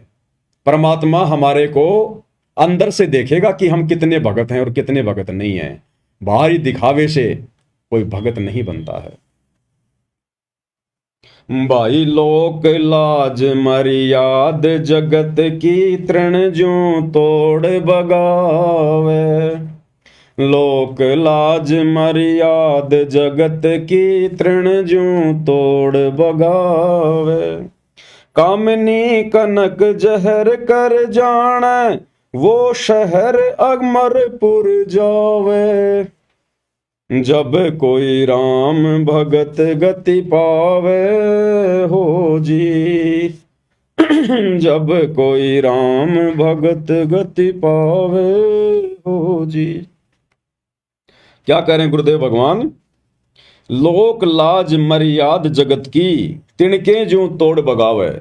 इस भक्ति मार्ग में गुरुदेव ने बताया यदि हमने सफल होना है तो सबसे बड़ी जो बीमारी है, सबसे बड़ा जो रोग है, उसमें एक है लोक लाज और समाज की फालतू की मर्यादाएं, फालतू के नियम परंपराएं। कहते हैं अगर भगत ने भक्ति मार्ग पर सफल होना है वास्तव में, तो मौका तो गुरुदेव ने दे ही दिया, सत भक्ति दे दी, मार्ग तो हमारे को गुरुदेव ने बता ही दिया। उस मार्ग पर चलना तो हमने ही पड़ेगा। उस मार्ग की तमाम बाधाओं को तोड़ना, साइड में करना, वो हमने पड़ेगा। तो कहते हैं लोक लाज मर्याद जगत की तिणके जो तोड़ बगावे। बिल्कुल भी ना शर्मावे, बिल्कुल भी ना डरे, बिल्कुल भी ना घबरावे। अगर हम जिस परिवार में रह रहे हैं, जिस समाज में रह रहे हैं, रिश्तेदारी, अगर हमारी मर्यादाओं के बीच में अगर उनकी कोई परंपरा बाधा बन के खड़ी होती है जहां हमारी मर्यादा टूटनी हो, कहते हैं कोई शर्म नहीं करनी, चाहे जीजा हो, चाहे फूफा हो, चाहे साड़ा हो, चाहे मामा हो, कोई भी हो, हाथ जोड़ लेने। लड़ाई झगड़ा नहीं करना, मनमुटाव नहीं करना, ऊंचा नहीं बोलना, आधीन भाव से कि भाई देखो मैं तो उपदेशी हूं, आप लोगों को पता ही है, मैंने उपदेश ले रखा गुरुदेव का और ये हमारी मर्यादाओं में नहीं है, मैं इसमें आपका कोई सहयोग नहीं कर सकता, माफी चाहता हूं। फिर वो चाहे नाराज हो चाहे प्रसन्न हो, वो अगले का काम है। हमने वहां से तुरंत बैक हो लेना है, उन समाज की मर्यादाओं से बिल्कुल हट जाना है। और अगर लोक लाज में आ गए, शर्मा शर्मे में आ गए, दबाव में आ गए, अब लोक लाज में शर्मा शर्मे में आकर मर्यादा वो ही तोड़ेगा जो ज्ञान अच्छे से नहीं समझेगा। और मर्यादा टूटी तो फिर गए हम काम से, सावधानी हटी दुर्घटना घटी। मर्यादा तो सबसे ज्यादा कंपलसरी बताई गुरुदेव भगवान ने। और गुरुदेव भगवान ने बताया कि लोक लाज करना भी मर्यादा तोड़ने में आता है। मर्यादा तोड़ने में, जैसे हमारे घर पर कोई रिश्तेदार आ गया, उसको पता है या नहीं पता है कि हम भगत हैं या नहीं हैं, और घर पर आकर अगर उसने बीड़ी का बंडल निकाल लिया बीड़ी पीने के लिए, और आप और हमें पता है कि हम भगत हैं, हमारे घर में परमात्मा का दरबार लगा हुआ, ये सारी चीजें वर्जित हैं, और फिर भी यदि आप लोक लाज में आकर कि मैं कहूंगा तो फूफा जी क्या सोचेंगे, फूफा जी पता नहीं क्या क्या बोलेंगे, उस लोक लाज में आकर यदि हम चुपचाप रहे और उसको बीड़ी पीने दी, तो गुरुदेव कहते हैं कि वो भी तुम्हारी मर्यादा टूटने में आता है। मर्यादा टूटने में कि तुमने उसको रोका क्यों नहीं, टोका क्यों नहीं। और गुरुदेव ने बताया कि इस मामले में जो बच्चे होते हैं ना, वो एक नंबर होते हैं, एक नंबर। बच्चों को कोई लोकलाज का भय नहीं होता, बच्चों को कोई डर नहीं होता कि फूफा जी क्या सोचेगा, मामा जी क्या सोचेगा। वो मुंह के ऊपर बोल देते, मुंह के ऊपर। एक सत्संग में गुरुदेव ने बताया कि लोक लाज करना भी मर्यादा खंडित करने में आता है, मर्यादा खंडित करने में। देखता हूं अगर मिलेगा तो।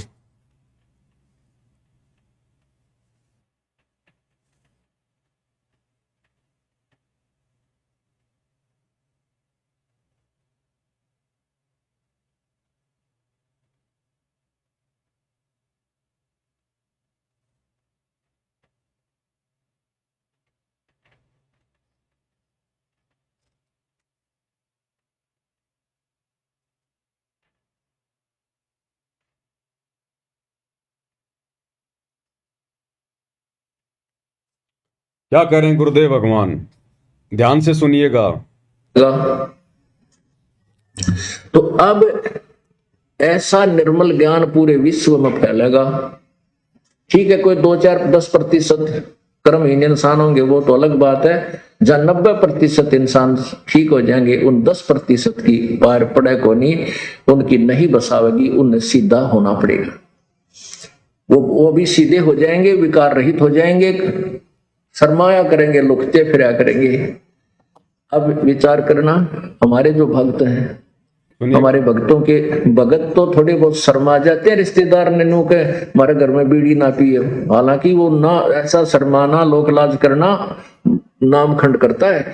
लेकिन क्या करें गुरुदेव कि वो ऐसा ना कहना, उसको ना टोकना, ना रोकना और लोकलाज करना, शर्मा शर्मी में ना कहना, कहते हैं वो भी मर्यादा खंडित करने में आता है, उससे भी भगत का नाम टूट जाता है।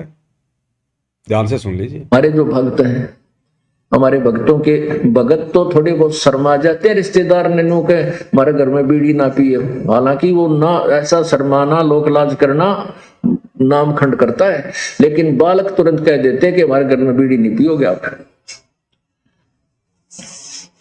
तो फिर वो जो बीड़ी शराब पीने वाले हमारे भक्तों के घर में आ भी जाते हैं, तो कहीं छुप के गली में बाहर बैठ के जो करकाओं के देखो बालक तना देख ले इनका, आके फिर टोक दे तू बीड़ी पीवे, तो ऐसे डरा करेंगे फिर ये पाप करते हुए, और धीरे धीरे फिर ये बुराई छूट जाएगी, एक दूसरे को देखकर छोड़ेंगे। अब हमने ऐसी बुराई प्रारंभ की है, एक बीड़ी पीने लग गया, दूसरा दिखाइए, एक बार तो उसको बहुत बुरी तरह खांसी उठे, आंखों में पानी आवे, फिर जो मास्टर है ना पीने वाला, तो कोई बात ना, मेरे भी नहीं होया था, एक बार पी ले, उसने प्या के छोड़े और ट्रेंड कर देता है। ऐसे ही जब हम बुराई से दूर हो जाएंगे, हमारे संग में, हमारे बच्चों के संग में जो व्यक्ति आओगा, उसको भी नहीं कहेंगे भाई यहाँ बीड़ी मत पिए, मेरे धुआं चढ़ता है, मुझे नुकसान होता है, हमारे घर में हानि हो जाती है, तो फिर वो अब शर्मा कर छोड़ देंगे बुराइयों। एक भगत कह रहा था जी, हमारे सारे घर में जो ना मांस खाते थे, हम भी खाते थे, अब ज्ञान हुआ तो मैंने, मेरी माँ ने, पान भाई सब ने नाम ले लिया, मेरा पिताजी ना मान रहे, तो हमने बनाना ही बंद कर दिया। तो वो ढीठ है, बाहर चला होगा होटल पर बनाया, और वहां जो खान लगेगा ना, जब छोटा लड़का है मेरा, वो जाके दादा आज तू ये मुर्गे का मांस खाता है, एक दिन मुर्गा तो तू मुर्गा बनेगा, ये मनुष्य बनेगा, तुझे खाएगा। तो 1-2 बार तो उसने धमकाया, फिर जब भी खाता दिखा, जब पहुंचा तो बुढ़ा फिर छुप के बाथरूम में बैठ के खाने लग गया, कुआड़ मुंह के, अरे छोड़ता नहीं। तो क्या कहा गुरुदेव भगवान ने, लोक लाज करना भी मर्यादा खंडित करने में आता है, नाम तोड़ने में आता है। तो हाँ परम भगत भाई बहनों ने लोक लाज भी नहीं करनी, लड़ना भी नहीं, झगड़ना भी नहीं, प्यार प्रेम से बोल देना है। और दूसरे के घर पर आए हुआ व्यक्ति फिर जबरदस्ती भी नहीं करता है कि हम उसको कहेंगे और वो ना माने, ऐसा नहीं हो सकता। अपने घर पर वो 100 बार ना माने, लेकिन हमारे घर पर अगर कोई बीड़ी पीने की चेष्टा करेगा और हम उसको मना करेंगे, वो जबरदस्ती फिर नहीं पी सकता। लेकिन हम उसको कुछ कहेंगे ही नहीं, तो बताओ फिर वो कैसे मानेगा।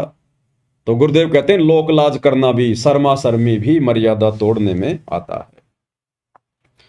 तो मालिक कहते हैं लोक लाज मर्याद जगत की, तिणके जूं तोड़ बगावे। और ये मर्यादाएं, ये फालतू की लोगों ने जो मर्यादाएं बना रखी हैं, शादी विवाह में जाना, दुनिया भर का दिखावा करना, लेना देना, दहेज, घोड़े, बैंड बाजे, और फालतू का ये जन्मदिन मनाना, अन्य जो होली, दिवाली, दशहरा, मकर संक्रांति, दुनिया भर के त्योहार, दुनिया भर के उस दिन पाखंड। तो हमने इन संसार की समस्त मर्यादाओं से हटना पड़ेगा। हमने सहयोग भी नहीं करना उनमें, सहयोग भी किसी भी प्रकार का।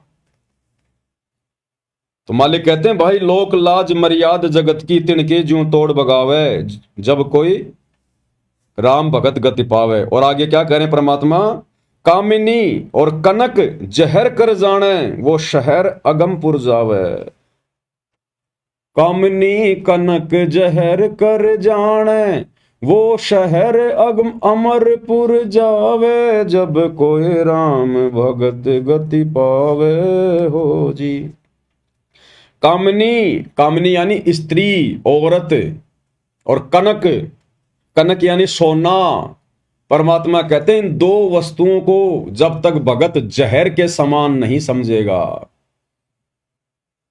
अब स्त्री को जहर के समान कैसे? स्त्री तो हमारी मां भी है, हमारी बहन भी है, स्त्री भी स्त्री है। परमेश्वर ने बताया कि नाम उपदेश लेने के बाद, इस भक्ति मार्ग में आकर ये ज्ञान समझने के बाद, हमने उस कामनी से नफरत नहीं करनी, अपनी औरत से नफरत नहीं करनी। जो बकवाद हैं, जो कुकर्म हैं, जो विषय वासना है, हमने उनसे पीछे हटना है। भक्ति तो हमारी स्त्री भी करेगी, नाम ले लिया तो भक्ति तो वो भी करेगी। उसने भी अपने पुरुष के साथ संबंध बनाने से बचना है। उसको कहते हैं कामिनी, और कनक जहर कर जाना, और सोना शरीर पर तो धारण करना ही नहीं है। गुरुदेव ने बताया अगर घर में भी सोना है तो उसको भी निकाल दो, बेच दो, वो पैसा किसी दूसरे काम में ले लो या मालिक की सेवा में लगा दो। सोना तो हमने घर में भी नहीं रखना, क्योंकि सोने में काल का निवास है। ईमान बड़ाई पैदा करेगा। दिखावे के लिए तो लोग इतने महंगे महंगे सोने चांदी के जेवरात वगैरह लेते हैं, और वो कौन सा दूध देता है बताओ? सिर्फ दिखावे के लिए। तो ये दिखावा तो परमात्मा से सैकड़ों कोस दूर करता है भगत को। तो परमेश्वर कहते हैं ये दो वस्तुएं भक्ति मार्ग में जहर के समान है। कामिनी कनक जहर कर जाने, वो शहर अमरपुर जावे, वही भगत आत्मा सतलोक का दरवाजा देख सकती है जो इन दोनों से दूर होगी। स्त्री से दूर होने की बात नहीं कही गुरुदेव ने, लेकिन बुराइयों से, बकवादों से दूर होने की बात कही है कि वो बकवाद अब नहीं चलेगी, वो शारीरिक संबंध, वो विषय वासना का खेल, वो गंदा कर्म अब इस भक्ति मार्ग में नहीं चलेगा। अगर तुझे ज्ञान समझ में आ गया तो कामनी कनक जहर कर जाने, वो शहर अगमपुर जावे, जब कोई राम भगत गति पावे हो जी। आगे क्या कह रहे हैं गुरुदेव? भाई जो पतिव्रता पति से राती, आन पुरुष ना भावे। जो पतिव्रता पति से राती, आन पुरुष ना भावे। बस पिहर में सुरत पिरत में, न्यों कोई ध्यान लगावे। जब कोई राम भगत गति पावे हो जी, जब कोई राम भगत गति पावे हो जी। भाई जो पतिव्रता पति से राती और आन पुरुष ना भाव है, जैसे एक पतिव्रता स्त्री, औरत, केवल वो अपने पति से ही रति क्रिया करती है। राति यानी रति क्रिया, शारीरिक संबंध। जो पतिव्रता पति से राती, आन पुरुष ना भाव है, गैर पुरुष, गैर मर्द, चाहे कोई कितना ही सुंदर हो, कितना ही धनी हो, कितना ही पहलवान हो, चाहे कोई सोने का बना के क्यों ना खड़ा कर दिया जाए, कहते जो पतिव्रता स्त्री होती है, बहन बेटी होती है, वो उसकी तरफ उस पति वाले भाव से आंख उठाकर भी नहीं देखती, आंख उठाकर भी, तब वो अपने पति को प्यारी लगती है। तो इसी प्रकार इस सतभक्ति मार्ग में आने के बाद सबसे पहले तो हमें हमारा जो पति है, जो परमेश्वर है, इष्ट है, वो समझ में आना चाहिए। और जब समझ में आ गया कि हमारा गुरु ही स्वयं कबीर भगवान है, सो छल छिद्र करके आप और हम तक ये ज्ञान पहुंचा रहा है, काल के साथ आंख मिचोली खेलते हुए आज यहां पर लीला कर रहे हैं, तो उसके बाद हमने अपने गुरु के अलावा इष्ट रूप में किसी को भी जगह नहीं देनी है, सौपन में भी नहीं। चाहे कोई कितना ही सुंदर हो, कितना ही कुछ भी हो, कितना ही लोभ दे या प्रलोभन दे, कुछ भी करे, एकमात्र सतगुरु रामपाल जी परमेश्वर जी के अलावा सौपन में भी हमने किसी और का बखान नहीं करना, और की महिमा नहीं करनी, और का गुणगान नहीं करना। अब ये पतिव्रता वाला भाव भी केवल साध संगतियों में ही शुरू है। सतलोक आश्रमों से जुड़े हुए 90% भाई बहन अभी पतिव्रता पद पर नहीं है। उन्हें तो परिभाषा का नहीं पता कि पतिव्रता पद क्या होता है। वे अपने गुरु को अपना इष्ट नहीं मानते, अपना पति परमेश्वर नहीं मानते। आज भी वे अपना पति, अपना भगवान, अपना कबीर, उस दाढ़ी मूंछ वाली कागज की समझे जाने वाली कबीर जी की नकली फोटो को मान रहे हैं। और हर साल जून के महीने में उसका प्रकट दिवस मनाते हैं। अगर अपने गुरु को ही असली कबीर मान लिया होता, रियल कबीर मान लिया होता, यदि पतिव्रता पद पर आ गए होते, तो आत्मा सोचेगी भी नहीं उस दाढ़ी मूंछ वाली कबीर जी की फोटो को परमात्मा मानने की या उसका प्रकट दिवस मनाने की। जैसे हम सत्सेवक भाई बहनों ने उस दाढ़ी मूंछ वाली कबीर जी की समझे जाने वाली नकली मुर्दा बेजुबान फोटो को घर से बाहर निकाल दिया। ना हम अपने दरबार में रखते, ना लॉकेट में रखते, ना घर की दीवारों पर रखते, कहीं नहीं रखते। हम तो शौपन में भी वो चेहरा याद नहीं करते, अपने गुरु के अलावा, अपने इष्ट के अलावा। और इन आश्रमों में सतगुरु रामपाल जी को तो बहुत बाद में याद किया जाता है। उन्हें तो केवल एक मानुष मानकर छोड़ दिया, केवल अपना गुरु मानकर छोड़ दिया, एक संत श्रेणी में लेकर छोड़ दिया, और भगवान मान रहे हैं उस दाढ़ी मूंछ वाली फोटो को।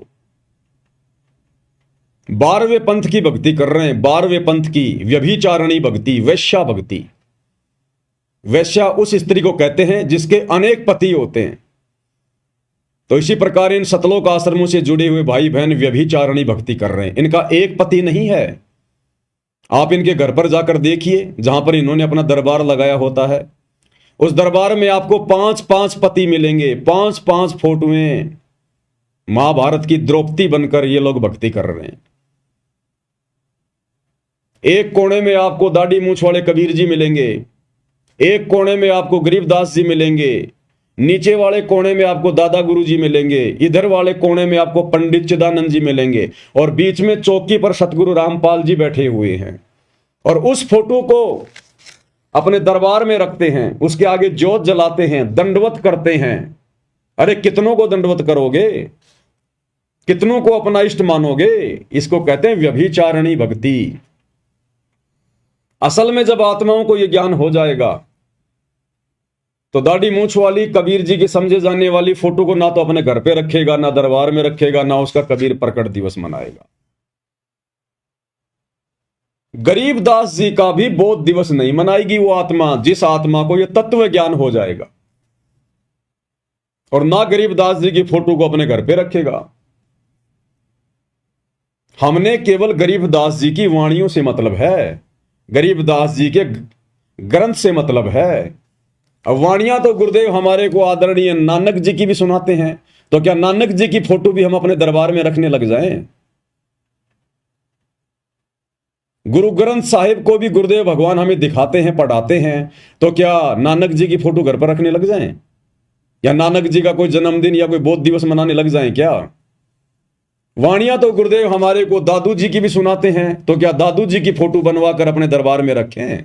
दादू जी का बोध दिवस मनाएंगे हम? हमने केवल उन महापुरुषों की वाणियों से मतलब है, उनकी शकल सूरत से मतलब नहीं है, उनके जन्मदिन या बोध दिवस से हमें कोई मतलब नहीं है। और यदि हम गरीबदास जी का बोध दिवस मनाते हैं, इसका मतलब अभी हमें ज्ञान नहीं है, अभी हम पतिव्रता पद पर नहीं है, अभी हम वैश्या भक्ति कर रहे हैं। एक सत्संग में गुरुदेव भगवान ने आदरणीय गरीबदास जी की फोटो को भी कचरे में डालने की बात कही है, कूड़े करकट में डालने की बात है। जिन गरीबदास जी को आप जी इन आश्रमों में बोध दिवस मना रहे हो, अपने पति के समान मान रहे हो, क्या कहा गुरुदेव भगवान ने? एक सत्संग में बताया गुरुदेव जी ने,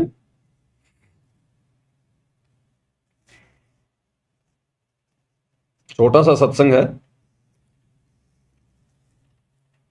एक बहन जो पहले बहुत सारी पूजा किया करती थी, हरिदास जी को पूजा करती थी, गरीबदास जी को पूजा करती थी, फिर भी घर में नुकसान, और जब गुरुदेव की शरण में आई, ये ज्ञान सुना, तो उसके बाद गुरुदेव भगवान उस बहन के मुख कमल से बोली गई कथा को अपने मुख कमल से सुना रहे हैं। यानी वो बहन तो बोलने में उपचूक कर दे, लेकिन गुरुदेव भगवान ने जो शब्द निकाल दिए वो परम सत्य हैं। तो गुरुदेव भगवान कह रहे हैं, फिर उस बहन ने वो हरिदास जी की, वो गरीबदास जी की फोटोएं सब कचरे में डाल दी। अगर गरीबदास जी आप और हमारे लिए, हम 13वें पंथ की आत्माओं के लिए अगर वो पूजनीय होते, तो गुरुदेव गरीबदास जी की फोटो के लिए तो बोल देते कि भाई कम से कम गरीबदास जी को तो तू कचरे में ना डालती। लेकिन गुरुदेव खुद अपने मुख कमल से बोल गए, इसको कहते हैं शब्द सैन सतगुरु की पहचान है, पावे अटल सुहाग रे। हमने गुरुदेव के संकेतों को ही समझना पड़ेगा। परमात्मा संकेत ही छोड़ेंगे और संकेतों को वही समझेगा जो गुरुमुख होगा, जिसको तत्व भेद होगा। तत्व भेद एक न्यारा रे साधु भाई, तत्व भेद एक न्यारा, और समझेगा कोई गुरुमुख प्यारा, तत्व भेद एक न्यारा। तो क्या कह रहे हैं गुरुदेव भगवान? रोटी खा के बच्चे को खाना खिलाया, मैंने खाना बना रही थी, और वो अपना मोटरसाइकिल उठा के चला गया प्रतिदिन की तरह। अपने साथी को लिया, जो साथ ही मकान था थोड़ी दूरी पे, तो चले गए। मैंने वो 2-4 रोटियां और बनाई। रोटी बना करके मैं सोचीला रोटी खा लेती हूँ। मैंने ऐसे ग्रास मुंह की तरफ किया था, इतना में वो लड़का, उसका साथी, उसके भी चोट लगी हुई, कपड़े फटे हुए, थोड़ा बहुत रक्त उससे भी निकल रहा था। वो भाग गया, आया, कहने लगे आंटी मेरे अब भाई की मृत्यु होगी, ना वो एक्सीडेंट हो गया भाई का। अब उसने नो कहा और मेरे हाथ से वो रोटी छूट गई मुंह में, जो एक्सीडेंट खाने के लिए ग्रास उठाया था। अब मैं सिर पे कपड़ा नहीं, पैरों में जूते नहीं, उस बच्चे के पीछे पीछे बहुत बुरी तरह दौड़ ली। उसने स्थान बता दिया था कि वहां एक्सीडेंट हो गया। वहां गई तो वहां मोटरसाइकिल बुरी तरह टूटी हुई पड़ी थी, बच्चा नहीं था। पता चला कि वो किसी हॉस्पिटल, नजदीक ही एक अस्पताल था सरकारी, वहां लेकर गए हैं। वहां जाकर पता चला कि वो, जाते ही पता लग गया कि उसकी मृत्यु हो चुकी है। कहते मैंने द्वार, उस हॉस्पिटल की द्वार का टक्कर मारी, मेरा सिर फट गया, बेहोश हो गई, 7 आंखें आई मेरे सिर में। उसके बाद रो रो का बुरा हाल हो गया। और जितनी भी पूजाएं मैं किया करती थी, ठाक है मैंने कुर्डिया पे फेंक दियो, देवताओं की मूर्ति मारती, और वो पितरा की जितने भी पूजाएं मैं करती थी, क्योंकि मैं ढेर सारी पूजाएं करती थी, मैंने कोई स्थान नहीं छोड़ा। जिसने भी जो बता दिया कि वहां भी जाइए, वहां भी जाइए, है, सारे सब पूजाएं मैं करती थी, देवी देवताओं की, ब्रह्मा विष्णु जी की, शिव जी की, हनुमान जी की, संतोषी माता की, शेराणी माता की, बाबा श्याम जी की, यानी जो भी, हरिदास जी की, गरीबदास जी की, यानी जहां भी जिसने मुझे नियर, हरिदास जी की, गरीबदास जी की, हनुमान जी की, सबकी फोटोएं उतार के उसने कहां डाल दी? कचरे में डाल दी, डस्टबिन में डाल दी। अगर गरीबदास जी आप और हमारे लिए यदि पूजनीय होते, यदि गरीबदास जी की पूजा करनी होती, उनकी फोटो दरबार में रखनी होती, यदि उनका बोध दिवस मनाना होता, तो गुरुदेव भगवान यहां ये संकेत ना करते। गरीबदास जी की, हरिदास जी की, सबकी फोटो उसने कहा डाली? कचरे में। तो बताओ भाई और बहनों, आप और हम क्या पूज रहे हैं फिर वर्तमान में?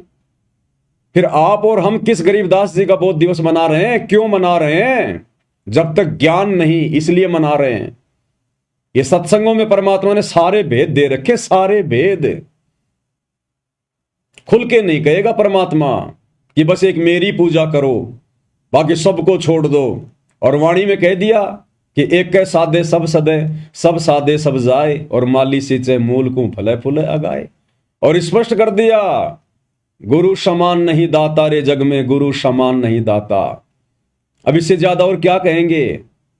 हम जानवर नहीं है जो खुल के बताएंगे, नाक में नात डाल के समझाएंगे। ये तत्व ज्ञान इसीलिए दिया है और मनुष्य जन्म इसीलिए दिया है ताकि हम संकेतों को समझ जाएं। तो क्या कह रहे हैं गुरुदेव? हरिदास और गरीबदास जी की फोटो भी उस बहन ने कहां डाली? कचरे में। इसी प्रकार वो दाढ़ी मूछ वाली, वो कबीर जी की समझे जाने वाली नकली फोटो, इन सब का स्थान कहां है? वो कचरा।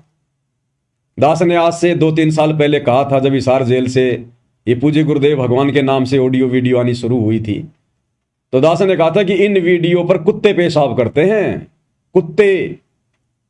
तो एक भाई था जयपुर का, बड़ा आग बबूला हो गया, जैसे सारा ज्ञान उसी को समझ में आ गया हो, और उस बात को लेके वो 10-20 सत्सेवकों को तोड़ के ले गए अपने साथ मैनेजमेंट में कि ये तो गुरु जी की फोटो के ऊपर कहता कि कुत्ते मूतते हैं। अरे भैया, कलयुग की पिछली पीढ़ी है, एआई का जमाना है।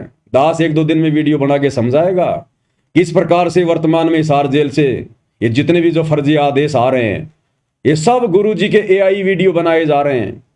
AI आवाज आ रही है, कोई सत्यता नहीं है।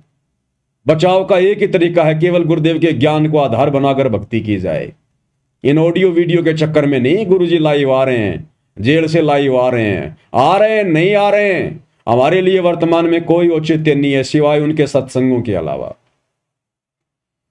तो गरीबदास जी की फोटो को गुरुजी कह रहे कचरे में, और ये बात यदि मैं बोल देता तो पता नहीं क्या फिर ये लोग बवाल उठा देते। लेकिन यहां तुम्हारा बाप सतगुरु रामपाल जी भगवान साथ साथ में प्रमाण देते हैं। ये दास अगर कुछ बोल भी जाता है ना तो परमात्मा 2-3 महीने बाद में अपने सत्संग में उसका प्रमाण दे देते हैं कि ये नहीं बोलता, इसको मैंने बुलवाया था। तो क्या कह रहे हैं परमात्मा?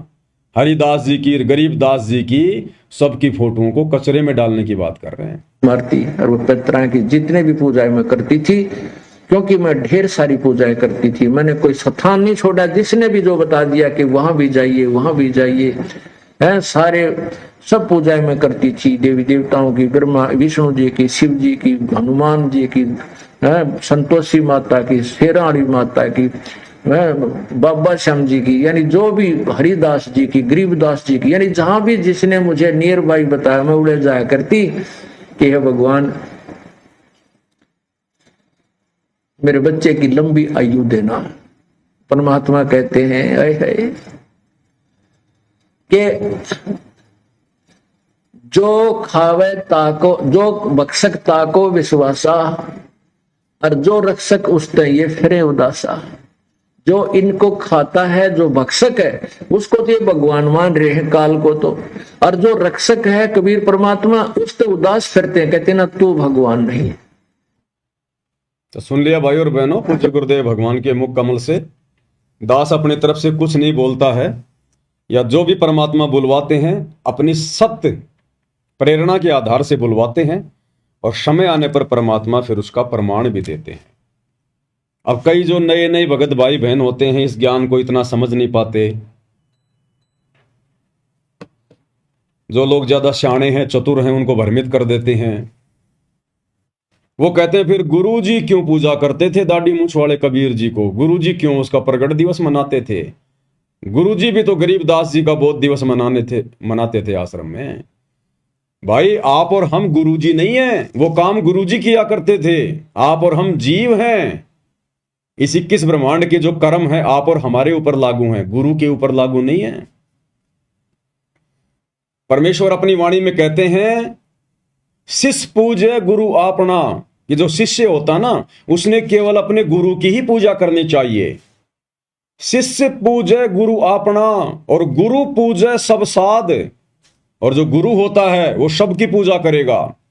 गरीबदास जी को भी पूजेगा, कबीर जी को भी पूजेगा, मुनिंद्र को भी पूजेगा, अपने गुरु को भी पूजेगा, सबको पूजेगा।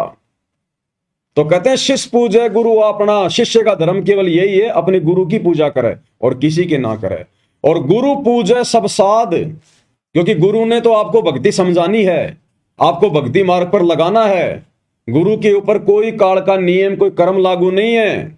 वो केवल नियमों में रहने की भूमिका करता है। तो उसने तो हमारे को सभी महापुरुषों की वाणियां समझानी है, ज्ञान समझाना है। गुरु तो सबका ही जो है वो पूजा पाठ करेगा, जो मर्जी करेगा।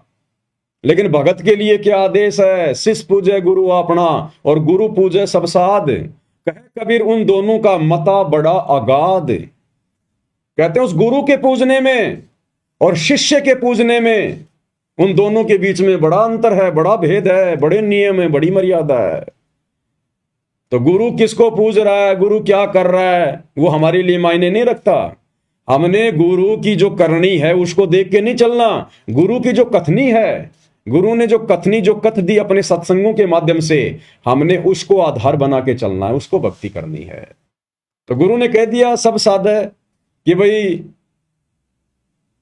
मालिक की जो वाणी है कि एक के साधे सब सदे और सब साधे सब जाए और माली सींचे मूल को फले फुले गाए। तो हमने केवल एकमात्र अपने गुरुदेव की ही पूजा करनी है, उन्हीं को साधना है। उनकी साधना में, उनकी पूजा में सबकी पूजा आ गई। अगर हम पेड़ की, अगर हम जड़ की पूजा करेंगे, जड़ में अगर हम खाद डालेंगे, पानी डालेंगे, तो वो खुराक पूरे पेड़ को जाएगी। हमने अलग से टहनियों को खाद देने की जरूरत नहीं है, और जो टहनियों को खाद देगा लोग उसको मूर्ख कहेंगे। हमने उनकी पत्तियों में खाद डालने की जरूरत नहीं, पानी डालने की जरूरत नहीं है, अगर कोई डालता है तो उसको लोग मूर्ख कहेंगे। उस पेड़ की जड़ में ही हमने पानी डालना होगा, खाद डालनी होगी, और कहीं नहीं। तो इसी प्रकार यदि हमने भक्ति पर सफल होना है, मोक्ष प्राप्त करना है, तो एकमात्र जो भक्ति की जड़ है, जो भक्ति का मूल है, सतगुरु, हमने केवल उन्हीं की पूजा करनी है, उन्हीं की सेवा करनी है। अन्य ना गरीबदास जी की, ना दाढ़ी मूछ वाले कबीर जी की, ना हमारे दादा गुरु जी के, ना पंडित जो है चिदानंद जी के, ना किसी और की। उन महापुरुषों की वाणियां यदि हमारे लिए उपयोगी हैं, भक्ति में सहयोगी हैं, तो हमने उनकी वाणियों का सहारा लेना है, उनकी फोटोओं का सहारा नहीं लेना। उनके जन्मदिन और उनके वो प्रकट दिवस और उनके वो बोध दिवस नहीं मनाने हमने, अन्यथा फेल हो जाएंगे फिर भक्ति मार्ग पर। तो परमेश्वर कहते हैं, जो पतिव्रता पति से राती, आन पुरुष ना भावै। हमने भी उसी पतिव्रता स्त्री की तरह भक्ति मार्ग पर पतिव्रता आत्मा का रोल निभाना है। अपने गुरु के अलावा हमने शौपन में भी किसी और अन्य देव या महापुरुष या साधु संत की तरफ आंख उठा के भी नहीं देखना। एक बात बताइए, जब हम भाई बहन नाम उपदेश लेते हैं, तो आजकल तो पता नहीं ये आश्रम वाले नियम बताते हैं कि नहीं बताते हैं, लेकिन जब हमने सतलोक आश्रम बरवाड़ा से नाम उपदेश लिया था, और वैसे भी जब हम डीवीडी से नाम उपदेश जब हम लेते हैं, तो गुरुदेव भगवान उसमें बताते हैं कि बच्चों, अब आपने घर पर जाकर केवल अपने परमात्मा की फोटो दरबार में रखनी है। उस दरबार में अन्य किसी भी साधु संत महात्मा की फोटो नहीं रखनी। बोलते कि नहीं बोलते गुरुजी कि आपने दरबार में अब अन्य किसी देवी देवता या साधु संत महात्मा की फोटो नहीं रखनी है। तो गरीबदास जी कौन है? अन्य साधु संत हैं, अन्य महात्मा हैं। वो 12वें पंथ के गुरु थे। अब 12वें पंथ के गुरु की फोटो हम अपने गुरु जी के बराबर में क्यों रखें? हमारे गुरु जी तो 13वें पंथ के गुरु हैं ना, हम 12वें पंथ के पंथी, हम तो 13वें पंथ के पंथी हैं। जब हमारा गुरु ही अलग है तो हम उनकी फोटो क्यों रखें? तो गुरुदेव ने तो स्पष्ट कर दिया, संकेत कर दिया कि बच्चों, दरबार में अन्य किसी भी देवी देवता और साधु संत महात्मा की फोटो नहीं रखनी। तो गरीबदास जी संती तो थे 12वें पंथ के, हमारे दादा गुरु जी संती तो थे, पंडित चिदानंद जी संती तो थे, कबीर जी की दाढ़ी मूछ वाली फोटो वो नकली फोटो, वो भी एक संत के रूप में थे, संत की भूमिका में थे, हम क्यों रखें? वर्तमान में जो महापुरुष आया हुआ है, जो हमारे गुरु हैं, जो हमें हर प्रकार से भक्ति दे रहे हैं, मर्यादाओं का पाठ पढ़ा रहे हैं, हमारे 100 काम कर रहे हैं, तो हमने तो उनके गुणगान गाने पड़ेंगे ना, उनकी महिमा करनी पड़ेगी, उनकी भक्ति करनी पड़ेगी, उनकी पूजा करनी पड़ेगी, उन्हीं को प्रथम महत्व देना पड़ेगा। अगर हमने जरा भी किसी और का बोध दिवस मना लिया, जन्मदिन मना लिया, कोई प्रकट दिवस मना लिया अपने गुरुदेव के अलावा, तो जिस प्रकार वो व्यक्ति जिसकी पत्नी उसके अलावा किसी और से भी संपर्क करती है या हंसी मजाक भी अगर करती है, और अगर वो देख लेगा तो वो उसको अपने दिल से उतार देता, दिल से। तो भाई, अगर सतगुरु के दिल से उतरना है तो पूजो सबको, 2 4 5 10 आसपास के गांव के साधु संत महात्माओं की फोटो भी रख लो। और अगर गुरु को प्रसन्न करना है, मोक्ष प्राप्त करना है, तो भाई केवल अपना गुरु और दूसरा कोई नहीं। तो मालिक कहते हैं, जो पतिव्रता पति से राती, आन पुरुष ना भावै, और बसे पीहर में सुरत प्रीत में न्यू कोई ध्यान लगावे। और उसके बाद चिंतन भी केवल अपने प्रीतम का, केवल अपने गुरुदेव का, अपने भगवान का। वो बहन बेटी जिसकी शादी होती है, फिर जब वो वापस अपने पीहर आती है तो रहती अपने माता पिता के पास है, काम धंधा भी करती है, लेकिन उसकी सुरती पल पल अपने पति में रहती है, अपने ससुराल में रहती है। वहीं पर मेरा पति क्या कर रहा होगा, कैसे खा रहा होगा, कैसे रह रहा होगा, वो चिंतन मनन हमेशा अपने पति का ही करती रहती है मन ही मन में। तो इसी प्रकार हमने पतिव्रता पद पर तो आना ही आना है, हमने अन्य किसी का चिंतन मनन भी नहीं करना। अब इन आश्रमों में जब गरीबदास जी का बोध दिवस मनाते हैं तो किसका चिंतन मनन करते हो भाई? गरीबदास जी के नाम से तुम वो दिन मना रहे हो, वो प्रोग्राम कर रहे हो, तो वो दिन तो जो है गरीबदास जी का हो गया। कि भगत जी आज क्यों आए, आज क्या, अरे आज गरीबदास जी का बहुत दिवस है, बंदी छोड़ का गरीबदास जी का। वो गरीबदास जी का चिंतन मनन हो गया। गुरु चाहे हमें लाख गरीबदास जी की वो कथा सुनाए, वो हमें गुरु समझा रहा है, लेकिन हमने गरीबदास जी का बोध दिवस नहीं मनाना। नहीं तो फिर ये वैश्या भक्ति में आ जाएगा, व्यभिचारणी भक्ति में आ जाएगा। गरीबदास जी का 12वां पंथ था और 12 पंथ चलाए थे काल ने। भले ही परमात्मा अपना रूप चेंज करके और गरीबदास जी के रूप में आए, लीला की, लेकिन वो पंथ तो काल का ही था। हम 13वें पंथ के पंथी हैं, हमें 12वें पंथ के गुरु से कोई लेना देना नहीं। और वैसे तो ज्ञान तो गुरुदेव कहते हैं अगर हमारे को अगर गधे से भी मिल जाए तो भी ले लेना चाहिए। गरीबदास जी की तो बात ही अलग है। अगर कोई अच्छी शिक्षा, अच्छा ज्ञान यदि हमें नकली संतों से मिल जाए तो वो भी ले लेना चाहिए, लेकिन नकली संतों की फिर पूजा थोड़ी करने लग जाएंगे, उनका बोध दिवस थोड़ा ना मनाने लग जाएंगे हम। ऐसे तो फिर ना जाने परमात्मा कितने रूप में भिन्न भिन्न आए। फिर तो सतयुग में यही कबीर भगवान है, जिसको मान रहे हो कि वे 650 साल पहले आए थे कबीर जी, दाढ़ी मूंछ वाले, जिनकी तुम फोटो रख रहे हो, कबीर प्रकट दिवस मना रहे हो, तो वही कबीर जी तो द्वापर में भी आए थे करुणामय ऋषि के रूप में। बना लो एक फोटो, क्या जाता है तुम्हारा। वैसे भी तुम आजकल सारी फोटो एआई से बना रहे हो। जब से हम सत्सेवकों ने दाढ़ी मूंछ वाले नकली कबीर की फोटो फाड़ी है, तुम आश्रम वालों ने एआई से लंबी लंबी दाढ़ी मूंछ वाले गोरे गोरे से कबीर जी बना लिए, तो एक करुणामय जी भी बना लो। फिर त्रेता युग में परमात्मा ऋषि मुनिंद्र के नाम से आए थे, एक मुनिंद्र की फोटो भी बना लो। सतयुग में सतसुकृत नाम से आए थे, एक सतसुकृत वाली फोटो भी बना लो। और इनके भी बोध दिवस मनाना शुरू कर दो, तुम्हारा तो बहुत अच्छा धंधा चलेगा। तुम्हारे तो तीन जो है पाठ और बढ़ जाएंगे 3-3 दिन के, कि भाई फला फला दिन को और ऋषि करुणामय जी का प्रकट दिवस है, फिर ऋषि सुसकृत जी का प्रकट दिवस है, मुनिंदर जी का प्रकट दिवस है। अरे तुम लोगों ने मुनिंदर जी के नाम से मुनिंदर धर्मार्थ ट्रस्ट तो बना ही लिया, अरे उनका प्रकट दिवस भी मनाने लग जाओ। और उससे भी जी ना भरे तो मुनिंदर जी का निर्वाण दिवस, सतसुकृत जी का निर्वाण दिवस, करुणामय जी का निर्वाण दिवस, वो भी मनाने लग जाओ। तो ये व्यभिचारणी भक्ति है, वैश्या भक्ति है, इससे गुरु प्रसन्न नहीं होगा।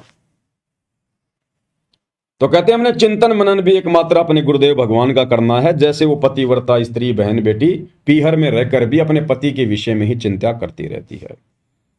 बसे पीहर में सुरत पिरत में न्यू कोई ध्यान लगावे, जब कोई राम भगत गति पावे। बाई निंदा स्तुति मान बढ़ाई, मन से मार गिरावे। निंदा स्तुति मान बढ़ाई, मन से मार गिरावे। अष्ट सिद्धि की अटक न मान, आगे कदम बढ़ावे। जब कोई राम भगत गति पावे हो जी, जब कोई राम भगत गति। निंदा स्तुति मान बढ़ाई, मन से मार गिरावे। निंदा यानी हमने भूलकर भी किसी की निंदा नहीं करनी है, किसी की चुगली नहीं करनी है, पीठ पीछे किसी के बारे में वो बातें नहीं कहनी जो बातें हम उसके मुंह पर कहने से जो है शर्माते हैं या फिर हम डरते हैं। अगर कहना है तो किसी के सामने कहो, किसी के मुंह पे कहो। जो बातें हम किसी के सामने कहने की हिम्मत नहीं कर सकते, पीठ पीछे भी मत कहो, अन्यथा वो फिर निंदा में आएगी कि वो ऐसा बोल रहा था, उसने ये कर दिया, उसने वो कर दिया। हाँ, अगर कोई सत्य बात है तो वो चाहे पीठ पीछे कहो, वो निंदा चुगली में नहीं आती। चोर को चोर कहना चाहे पीठ पीछे कह दो चाहे सामने से कह दो, वो निंदा चुगली में नहीं आती। परमात्मा कहते हैं, वाणी है परमपिता परमेश्वर जी की, कि साचा शब्द कबीर का प्रकट किया जगमाही, और जैसे को तैसा कहे सो तो निंदा नहीं। अगर कोई भगत है, भक्ति मार्ग के विपरीत जा रहा है, भगत भाई बहनों को भ्रमित कर रहा है, तो उसके बारे में, उसकी गलतियों के बारे में अन्य भगत भाई बहनों को बताना, समझाना, वो निंदा चुगली में नहीं आता। जैसे दुनिया भर के साधु संत महात्मा नकली, गुरुदेव भगवान इनकी खाल उतारते हैं ज्ञान आधार से, वो निंदा चुगली नहीं है। ये सतलोक आश्रम वाले गुरुदेव के बेटा बेटी भाई बंधु रिश्तेदार सारे भक्ति विरुद्ध कुकर्म कर रहे हैं, हम इनके ऊपर वीडियो बनाते हैं, ये निंदा चुगली में नहीं आता है। निंदा चुगली वो है जब आप किसी से राग द्वेष ईर्ष्या करके, आप किसी से जलन करके और व्यर्थ में उसके खिलाफ भोगते हो, तो वो भगत ने नहीं करना चाहिए। उससे भगत का भी अंतःकरण जो है मैला होगा और भक्ति का भी नाश होगा। स्तुति, अगर हमारी कोई मान बढ़ाई कर रहा है, हमारी कोई महिमा कर रहा है, हमारे बारे में मीठे मीठे गीत गा रहा है, और यदि हमें सुनने को मिल गए या किसी के माध्यम से सुनने को मिल गए, तो हमने किसी की उस स्तुति से हमने गुबारी की तरफ फूलना नहीं है। हमने अपने अंदर मान बढ़ाई पैदा नहीं करनी है। जैसे कोई किसी के गले में माला डालता है, फिर वो बड़ा खुश होता है, प्रसन्न होता है, उसके नाम के जयकारे लगते हैं, या कोई किसी के बारे में ऊंची ऊंची बढ़ा चढ़ा के बातें करता है। तो इसी प्रकार हमारी चाहे कोई कितनी ही बढ़ाई क्यों ना करे, अगर हमने कोई अच्छा काम किया है, उसकी भी अगर हमारी कोई बढ़ाई कर रहा है, तो भी हमने उस बढ़ाई को अपने ऊपर नहीं लेना कि नहीं, जो भी कुछ कर रहे हैं मेरे गुरुदेव भगवान कर रहे हैं, आज उनकी रजा से ही सब कुछ हो पा रहा है, मेरी 2 कोटि के जीव की क्या औकात है। तो अगर हमारी कोई स्तुति कर रहा है, कोई महिमा कर रहा है, हमें कोई इज्जत दे रहा है, तो हमने गुबारी की तरफ फूलना नहीं है कि मेरी कोई औकात नहीं। अगर मैंने ये अच्छा काम किया है तो मेरे गुरुदेव भगवान के आशीर्वाद से, उनका ज्ञान लेने के बाद किया है, तो सारा का सारा जो क्रेडिट है, जो श्रेय है, मेरे पूज्य गुरुदेव जी को जाता है। तो हमने किसी के द्वारा की गई जो स्तुति है उससे भी हमने प्रसन्न नहीं होना है। निंदा स्तुति मान बढ़ाई, मान बढ़ाई, हमने मान बढ़ाई में नहीं आना बिल्कुल भी, अहंकार में नहीं आना बिल्कुल भी, हमने ऊपर मुंह करके नहीं चलना, अपने अंदर अहंकार भाव पैदा नहीं करना। 2 कोटि के जीव हैं, हमारी औकात क्या है गुरुदेव ने सृष्टि रचना सुनाकर बता दी। तो हमने अपनी औकात में रहना है। मन से मार गिरावे, यानी हमने इनके निकट भी नहीं जाना है। कोई हमारे बारे में चाहे अच्छे गीत गाए, चाहे कोई बुरे गीत गाए, वो अच्छे बुरे गाने वाला जाने, हमने तो सहज भाव में, आधीन भाव में, दास भाव में रहना है।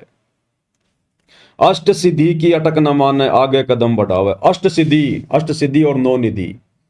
अष्ट सिद्धि यानी चाहे कितनी कोई सिद्धियां, चाहे हमारे अंदर चाहे कोई वचन सिद्धि, कोई शब्द सिद्धि क्यों ना आ जाए, पहली बात तो हमने उनका प्रयोग हमने करना ही नहीं है।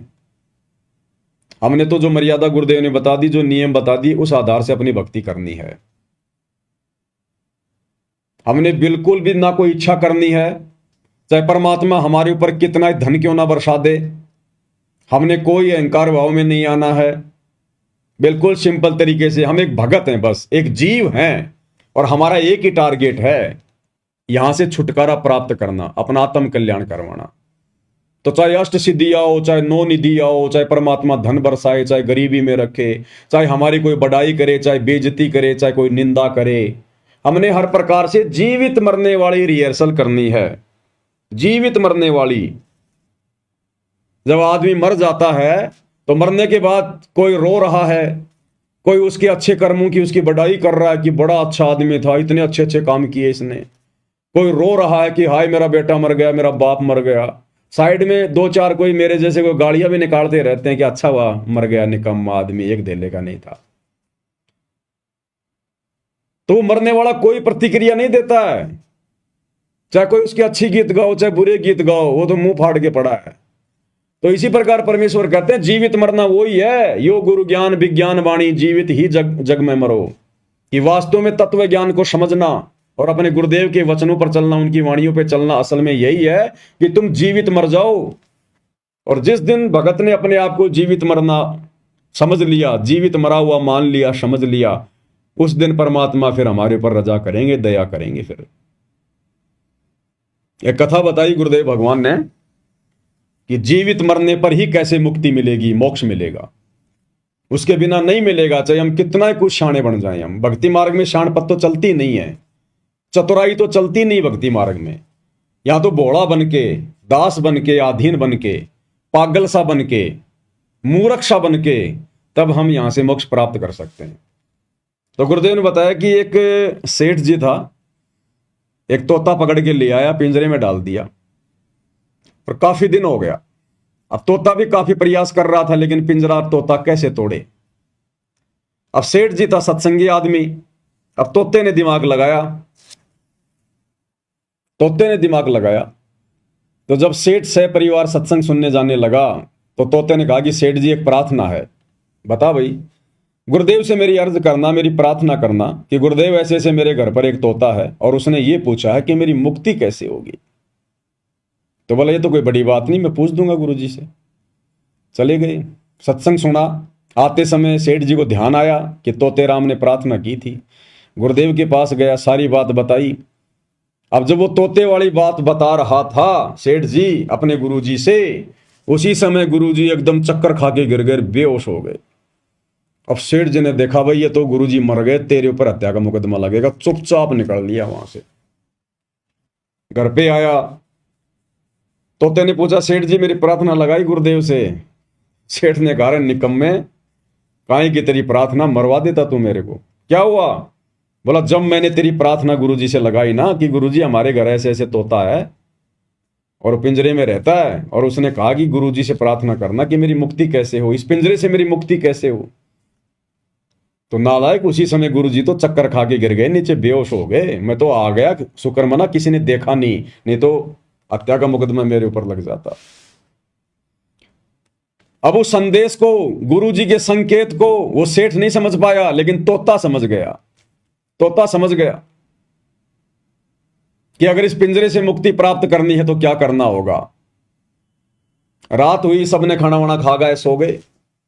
सुबह सेठ जी उठे, गए उस कमरे में तो देखा कि तोता तो पिंजरे में गर्दन डाल के नीचे पड़ा हुआ है। सेठ जी ने हिला हिला के देखा डंडे से पिंजरे में, तोता कोई प्रतिक्रिया नहीं दे रहा। सेठ जी ने ताली वाली बजाई, तोता कोई प्रतिक्रिया नहीं दे रहा। तो सेठ जी ने सोचा कि हिला रहा हूं, हिल नहीं रहा, ताली बजा रहा हूं, कुछ प्रतिक्रिया नहीं दे रहा, मर गया। और वैसे भी आजकल सेठ जी ने सोचा कि आजकल ये पक्षियों के अंदर रोग आ रहा है, कहीं ऐसा ना हो कि घर में और बैक्टीरिया फैल जाएं। जल्दी से उसने वो पिंजरा खोला और तोते को बाहर निकाला। और जैसे ही पिंजरा खोल के तोते को बाहर निकाला, तोताराम फर से उड़ गया, क्योंकि तोते ने गुरु का संकेत समझ लिया कि बेटा अगर तुझे उस पिंजरे से मुक्ति प्राप्त करनी है, इस काल के 21 ब्रह्मांड रूपी पिंजरे से अगर तूने मुक्ति प्राप्त करनी है, तो बेटा तूने जीवित मरना पड़ेगा। और वो तोता जीवित मरने की एक्टिंग करने लगा। तो उसके मालिक ने देख लिया कि ये तो मर गया, अब मेरे किसी काम का नहीं है, कोई बीमारी फैलाएगा, उसको पिंजरे से बाहर कर दिया। तो इसी प्रकार जब हम जीवित मर जाएंगे, संसार से उल्टा हट जाएंगे, ना कोई नाचना, ना गाना, ना बजाना, ना कोई ब्याह शादी, ना कोई डीजे, ना भात, ना छूचक, ना लेन, ना देन, ना ब्याह शादियों में कोई आडंबर, ना कोई राजनीति, ना कोई पाखंड, ना कोई समाज के साथ में यारी दोस्ती रिश्तेदारी, सादा खाना, सादा रहना, ना कोई चटपटा आहार करना, ना मन में कोई इच्छा, कोई डिमांड, ना कोई कार कोठी की इच्छा, ना कोई बड़ी नौकरी की इच्छा, ना बच्चों को MBBS बनाने की इच्छा, ना ऊंची ऊंची कॉलेजों में कोई पढ़ाने की इच्छा, ना कोई फार्म हाउस लेने की, ना कोई जमीन लेने की, ना कोई प्लॉट खरीदने की, ना कोई बिल्डिंग पे कोई बिल्डिंग बनाने की कोई इच्छा नहीं कि जो राख्यूं तो ही रहूं, जो देवो सो खाऊं, और खाने जाद खरीद हूं गुलाम तुम्हारा। जब इस भाव में आ जाएंगे हम, जीवित ही मरने की रिहर्सल में आ जाएंगे, तो भला फिर हम इस काल के किस काम के। भाई हमारे सूक्ष्म शरीर में फिर काल के लिए खुराक तैयार होगी नहीं। खुराक तैयार जब होगी जब हम संसार वाले सारे काम करेंगे, चटपटा खाएंगे, बाहर का खाएंगे, विषय वासनाओं में हम पड़े रहेंगे। हम काल के मतलब के तब हैं जब हम यहां पर सारे उल्टे काम करेंगे, तभी तो हमारे सूक्ष्म शरीर में वासना जमा होगी। और जब हम जीवित ही मर गए, अपने गुरुजी के वचन पर रुक गए, काल के लिए सूक्ष्म शरीर में कोई वासना जमा हो ही नहीं रही, कोई खाना खुराक जमा हो ही नहीं रही, तो काल फिर क्या करेगा? काल छोड़ देगा कि ये मेरे काम का नहीं है, ये मर गया, बेकार आदमी है। और उस बेकार को ही फिर गुरु पकड़ेगा कि अब ये मेरे काम का है। जिसको काल ने बेकार समझ के छोड़ दिया वो सतगुरु के मतलब का होता है। काल को चाहिए विकारी और सतगुरु को चाहिए निर्विकारी। तो काल हमें कब छोड़ेगा? जब हम निर्विकारी हो जाएंगे। तो काल हमारे को निर्विकारी समझकर कि मेरे को तो विकारी अंश ही है, मैं क्या करूंगा, इसका किसी काम का नहीं। अरे जिस मक्का के सारे दाने निकाल लिए गए हो, उस मक्का को कोई सेकता है क्या? उस मक्का को कोई आग में कोई पकाता है क्या? तो जब हम जीवित मर जाएंगे, सारे विकार हमारे समाप्त हो जाएंगे, तो काल हमें तपतशिला पर भून कर क्या निकालेगा? फिर वो हंस परमात्मा के काम आता है। निर्विकारी हंस फिर परमात्मा के काम आता है। विकारी काम आता है काल के और निर्विकारी परमात्मा के। फिर परमात्मा ले जाएगा उसको। फिर तो इस प्रकार से यहां देखो, बार बार गुरु जी हमें यही तो संकेत कर रहे हैं कि बच्चों मत देखो संसार को, संसार की तरफ देखना बंद कर दो, अपने परमात्मा के चरणों से चिपट जाओ। तो क्या संकेत है ये कि जीवित मर लो। ये बकवादी करते तो असंख्य जन्म हो गए, तुमने क्या प्राप्त किया तुम्हें याद भी नहीं है। तो कितनी बार राजा बन लिया पूरे देश का, है? जहां तू हाथ रख दे वही जमीन वो तेरी हो जाती थी। आज तू 100 गज के प्लाट के लिए मारामारी करता फिर रहा है। तो गुरुदेव ज्ञान देकर यही तो समझाते हैं कि जीवित मर ले रे मनवा। तो गुरुदेव कह रहे निंदा स्तुति मान बढ़ाई, मन से मार गिरावे, अष्ट सिद्धि की अटक न माने, आगे कदम बढ़ावे। जब कोई राम भगत गति पावे, हो जी। आशा नदी उलट के डाटे, आडा बांध लगावे। आशा नदी उलट के डाटे, आडा बांध लगावे। भव जल खार समुद्र में, फिर बहुर न खोड़ मिलावे। जब कोई राम भगत गति पावे, हो जी। जब कोई राम भगत गति पावे, हो जी।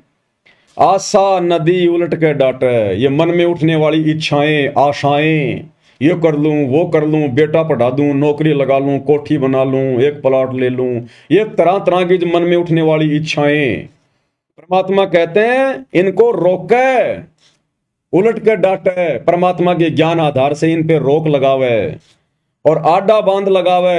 इस तत्व ज्ञान का आडा बांध लगावे। जैसे नदी के बीच में बांध बना दिया जाता है तो पानी वहीं रुक जाता है। तो परमात्मा कहते हैं जो मन की इच्छाएं, जो आशाएं हैं, जो ये तृष्णाएं हैं, इस तत्व ज्ञान से बांध लगा ले। बांध यानी मोटी दीवार लगा दे कि नहीं, अपने किसी काम की नहीं। यहां पर ये काल का सुख झूठा, यहां का लोक झूठा, ये नश्वर, कब मर जाए कोई भरोसा नहीं, असंख्य जन्म हो गए यहां। तो गुरुदेव के ज्ञान को आधार बनाकर हमने मन में उठने वाली उन इच्छाओं का दमन करना है। आशा नदी उलट के डाटे, आडा बांध लगावे। और भवजल खार समुद्र में, फिर बहुर ना खोड़ मिलावे। जब हम इतने दृढ़ हो जाएंगे, इस प्रकार से ज्ञान को आधार बनाकर अपने मन को रोक लेंगे, तो परमात्मा कहते हैं फिर इस भवजल में, भवजल खार, इस खारे समुद्र में फिर वापस हमारे को नहीं आना पड़ेगा। जन्म और मरण का चक्कर हमारा समाप्त हो जाएगा। बहुर ना खोड़ मिलावे, खोड़ यानी बार बार हमारे को फिर ये जन्म धारण नहीं करने पड़ेंगे। यहाँ पर फिर हम सतलोक चले जाएंगे, फिर इस भवजल में, इस खारे समुद्र में गोते नहीं मारेंगे। गगन महल गोविंद गुमानी, पलक माही पहुँचावे। गगन महल गोविंद गुमानी, पलक माही पहुँचावे। नितानंद माटी का मंदिर, नूर तेज हो जावे। जब कोई राम भगत गति पावे, हो जी। अब यहाँ पर जो नितानंद जी हैं वो अपने गुरुदेव की, गुमानी दास जी की महिमा कर रहे हैं। और वैसे देखा जाए तो भाई और बहनों, ना तो महिमा के योग्य नित्यानंद जी हैं, ना उनके गुरु गुमानी दास जी हैं। क्योंकि जो गुमानी दास जी थे वे केवल विष्णु तक के ही उपासक थे, और नित्यानंद जी भी केवल उनकी भक्ति करके, उनके दिशा निर्देश अनुसार मर्यादा में रहकर केवल स्वर्ग तक ही गए हैं। तो नित्यानंद जी अपने गुरुदेव की महिमा कर रहे हैं कि गगन महल गोविंद गुमानी, पलक माही पहुंचावे, कि मेरे गुरुदेव एक पलक में मुझे उस अमरलोक में बैठा देंगे, अमरलोक में पहुंचा देंगे, इतने समर्थ हैं। और नित्यानंद माटी का मंदिर नूर तेज हो जावे और सदा सदा के लिए मैं अमर हो जाऊंगा, फिर मुझे नूरी शरीर मिलेगा वहां पर। तो ना तो नित्यानंद जी को मिला वो नूरी शरीर, ना वो अमर पद को प्राप्त हुए, ना उनका गुरु हुआ। आज हमें मिला है वो अमर पद प्राप्त करवाने वाला सच्चा गुरु। आज यदि किसी का महल नूरी हो सकता है, ये माटी का महल, ये मिट्टी का शरीर यानी नश्वर शरीर यदि तेजपुंज का हो सकता है, नूरी हो सकता है, तो केवल आप और हम सत्सेवक भाई बहनों का, सतगुरु रामपाल जी परमेश्वर जी के सच्चे भक्तों का, जो उनके वचन में रहकर अगर अपनी भक्ति को सफल कर गए तो ये मौका, ये सौभाग्य आप और हमारे पास में है आज वर्तमान में। तो भाई और बहनों, हम इसी प्रकार से पूज्य गुरुदेव भगवान की महिमा थोड़ा थोड़ा समय निकाल कर करते रहें, ताकि गुरुदेव भगवान की असीम दया आप और हमारे ऊपर बनी रहे और हमारी आत्मा स्थिर बनी रहे, दृढ़ बनी रहे। जब तक गुरुदेव भगवान अपने मिशन को पूरा करके हिसार जेल से बाहर नहीं आते, तब तक आप और हम भक्ति मार्ग पर जीवित रहें। हमारी जो सुरती है हमारे गुरुदेव भगवान के चरणों में लगी रहे। तो इसी प्रकार हम धीरे धीरे भक्ति मार्ग पर आगे बढ़ेंगे।